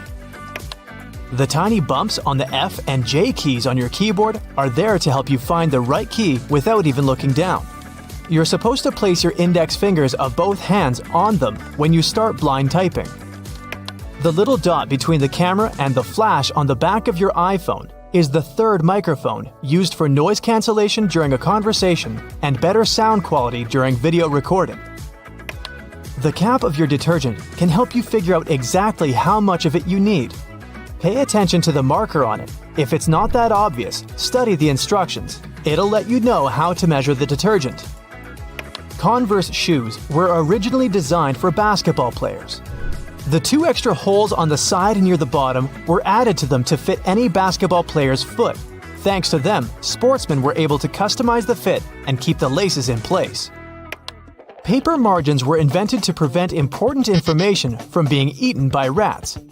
The critters would normally chew books and papers on the edges, so people stopped writing close to them. The dimples on the surface of the golf ball increase its lift and reduce air resistance. It helps the ball go further. These dimples don't have to be spherical. They can be of any shape. Consult a specialist when choosing a ball to get the best performance.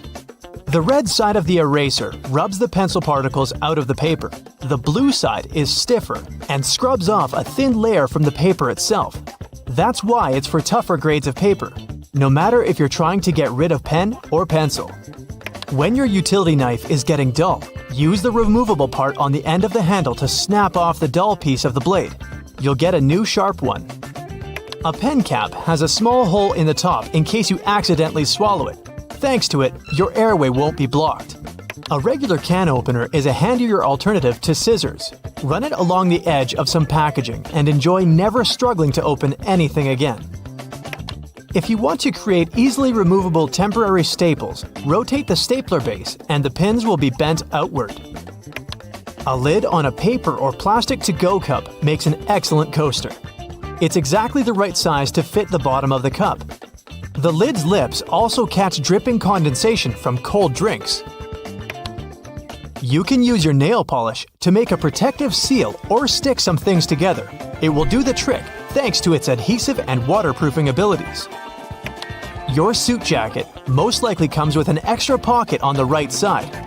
This is a ticket pocket that was originally invented to store coins for people on horseback to pay toll booths without having to open their jackets. Later, it was used to hold train tickets and passes. The pocket on the left chest was used to store handkerchiefs and keep them clean. The two zips for one section of your bag are there to safeguard it from pickpockets. If you put a small lock between the two zippers, no one will be able to open your backpack without you knowing. The crown of the Statue of Liberty has 7 points, one for each continent of the world. The Lady Liberty wasn't always green. It was made from copper and iron of shiny brown color when it first arrived in America from France. Over the years, the copper started to oxidize, and the statue became green as we know it today. The statue was initially supposed to serve as a lighthouse for ships sailing under the New York harbor. It was used for this purpose for 16 years, but the light wasn't bright enough. There was an idea to cover it in gold to make it brighter. That idea didn't go through with Congress. The tiny holes in the bottoms of locks are there to let the excess water drain out easily on rainy days to avoid corrosion. It's also the perfect spot to add oil to make it open and close easier. The right way to store peanut butter is upside down. When you keep the jar in this position, the oils don't come up on the surface. They put buttons on the left side of women's garments because it was easier for the right-handed maids to dress them. Even though most people dress themselves these days, the tradition remains. Buttonholes on a shirt are mostly vertical, but the top and sometimes bottom are horizontal. These two slip out more often than other buttons. The horizontal buttonhole is more likely to stop your garment from opening when you least expect it. Tri-colored toothpaste with red for gums, white for whitening teeth, and blue for fresh breath is just a marketing trick. Any soil-colored toothpaste has all the same components. They're just mixed up. The curves on a bobby pin aren't there to make it look fancier. The true purpose for that zigzag is to grip the pin into place. It holds the underlying bulk of hair way better than the smooth side. So, the right way to wear those pins is wavy side down. Your Chinese food container can easily transform into a plate. You just have to open it up. The best part is you don't have to clean it afterwards. If your box of chocolates comes with a little dent in between the holes, the easiest way to take the candy out is to push the dent. The chocolates around it will instantly pop out. You can learn when your bread was baked by the colorful plastic tag on its bag. They add blue tags on Monday, Tuesday is green tag day, Thursday, red, Friday, white, and on Saturday, you can buy fresh bread with a yellow tag. Most pants have creases running down the front due to historical reasons. When it was really expensive to transport goods, they tried to squeeze in as many pairs as possible. Folded pants got heavily pressed to take less space. They couldn't get rid of creases later and made them something fashionable. The hole in the elevator doors the size of a dime is a keyhole. If you get stuck inside, an operator can insert a special key in this hole to open the doors manually. They use the same tool when an elevator needs routine maintenance. The hole in the middle of a donut isn't there for an easier grip. It makes mass baking easier, with all donuts being evenly cooked all the way through. At first, you could only find diamond slits on backpacks if they were traveler bags. Their only purpose was to carry ropes. Now, such slits are on pretty much every backpack. You can use them to carry a bottle of water, an umbrella, or a pair of sneakers. For those cases when you buy a yogurt but you don't have a spoon with you, use the foil lid instead. Twist it to the shape of a spoon and you're good. There are magnetic locks on fuel hoses at gas stations. They can help you out if you decide to drive away with the gas nozzle still attached to the car. In this case, the lock detaches the hose automatically. There's a theory explaining the true purpose of pom-poms on clothing. French sailors used to hit their heads against the cabins of their boats when out at sea. They invented pom-poms to soften the bump. The little rubber bumps in the grooves of your tire tread are there to remind you it's time to change your tires. When the edges of your tread are even with the bumps, it's a sign to hit the tire shop. If the edge is above that of the bump, you're good to keep going for a while. The hole in a lollipop stick isn't a bonus whistle, like many people think. It's designed to save you from choking if it gets stuck in your throat. The tab on the bottom of your rearview mirror can save you from blinding caused by a car behind you. Just push it back when driving at night and pull it forward again during the day. The hole near the rim of your bathroom sink will save you from overflows. Thanks to it, all excess water is redirected into the siphon. It also helps your sink drain faster. The hole gives the air in the siphon somewhere to escape. The black dots on your car windshield are called frits. The black enamel baked during the manufacturing process helps preserve the sealant bonding the glass to the frame. The dots are gradually dissolving from a solid black band into a dot matrix to distribute temperature evenly to lessen optical distortion. The symbols on your cosmetics all have an important meaning. The little open jar icon is the period after opening symbol. It informs you how long the product will stay good after the package is unsealed. The time is usually shown in months, so it's a number and a letter M. The hourglass or egg timer is the best before end of symbol. They put it on products with a lifespan of less than 30 months. The green dot symbol used in Europe is a sign that the manufacturer pays for ecologically responsible recycling of their packaging waste. Before you use a plunger on a clogged kitchen sink or toilet, make sure you've got the right tool. If it has a standard bowl-shaped rubber head, it's perfect for flat surfaces, such as a sink or a tub. The one designed for toilet pipes has a narrower head. Pre-rinsing dishes before a dishwasher doesn't always help the cleaning process. Special sensors inside modern dishwashers can tell how dirty your plates are. They send a controlled jet of water to wash all that stuff off. All you really have to do is remove solid food from your plates and stack them properly. Your vegetable peeler can also help you shave off thin slices of onion. It will save you a bunch of time, stress, and tears. You can also use the peeler for slicing cheese. Little buttons on your jeans are called rivets. They were originally invented to prevent the seams from ripping. In the past, jeans were go-to clothing mostly for miners and other workers. That's why they had to be extra durable. The tradition of using rivets still lives even though jeans are often just a fashion item now. Wooden coat hangers aren't just made from any wood. The cedar wood used for their production is known to repel bugs and moths. Plus, it has a refreshing scent and is super durable.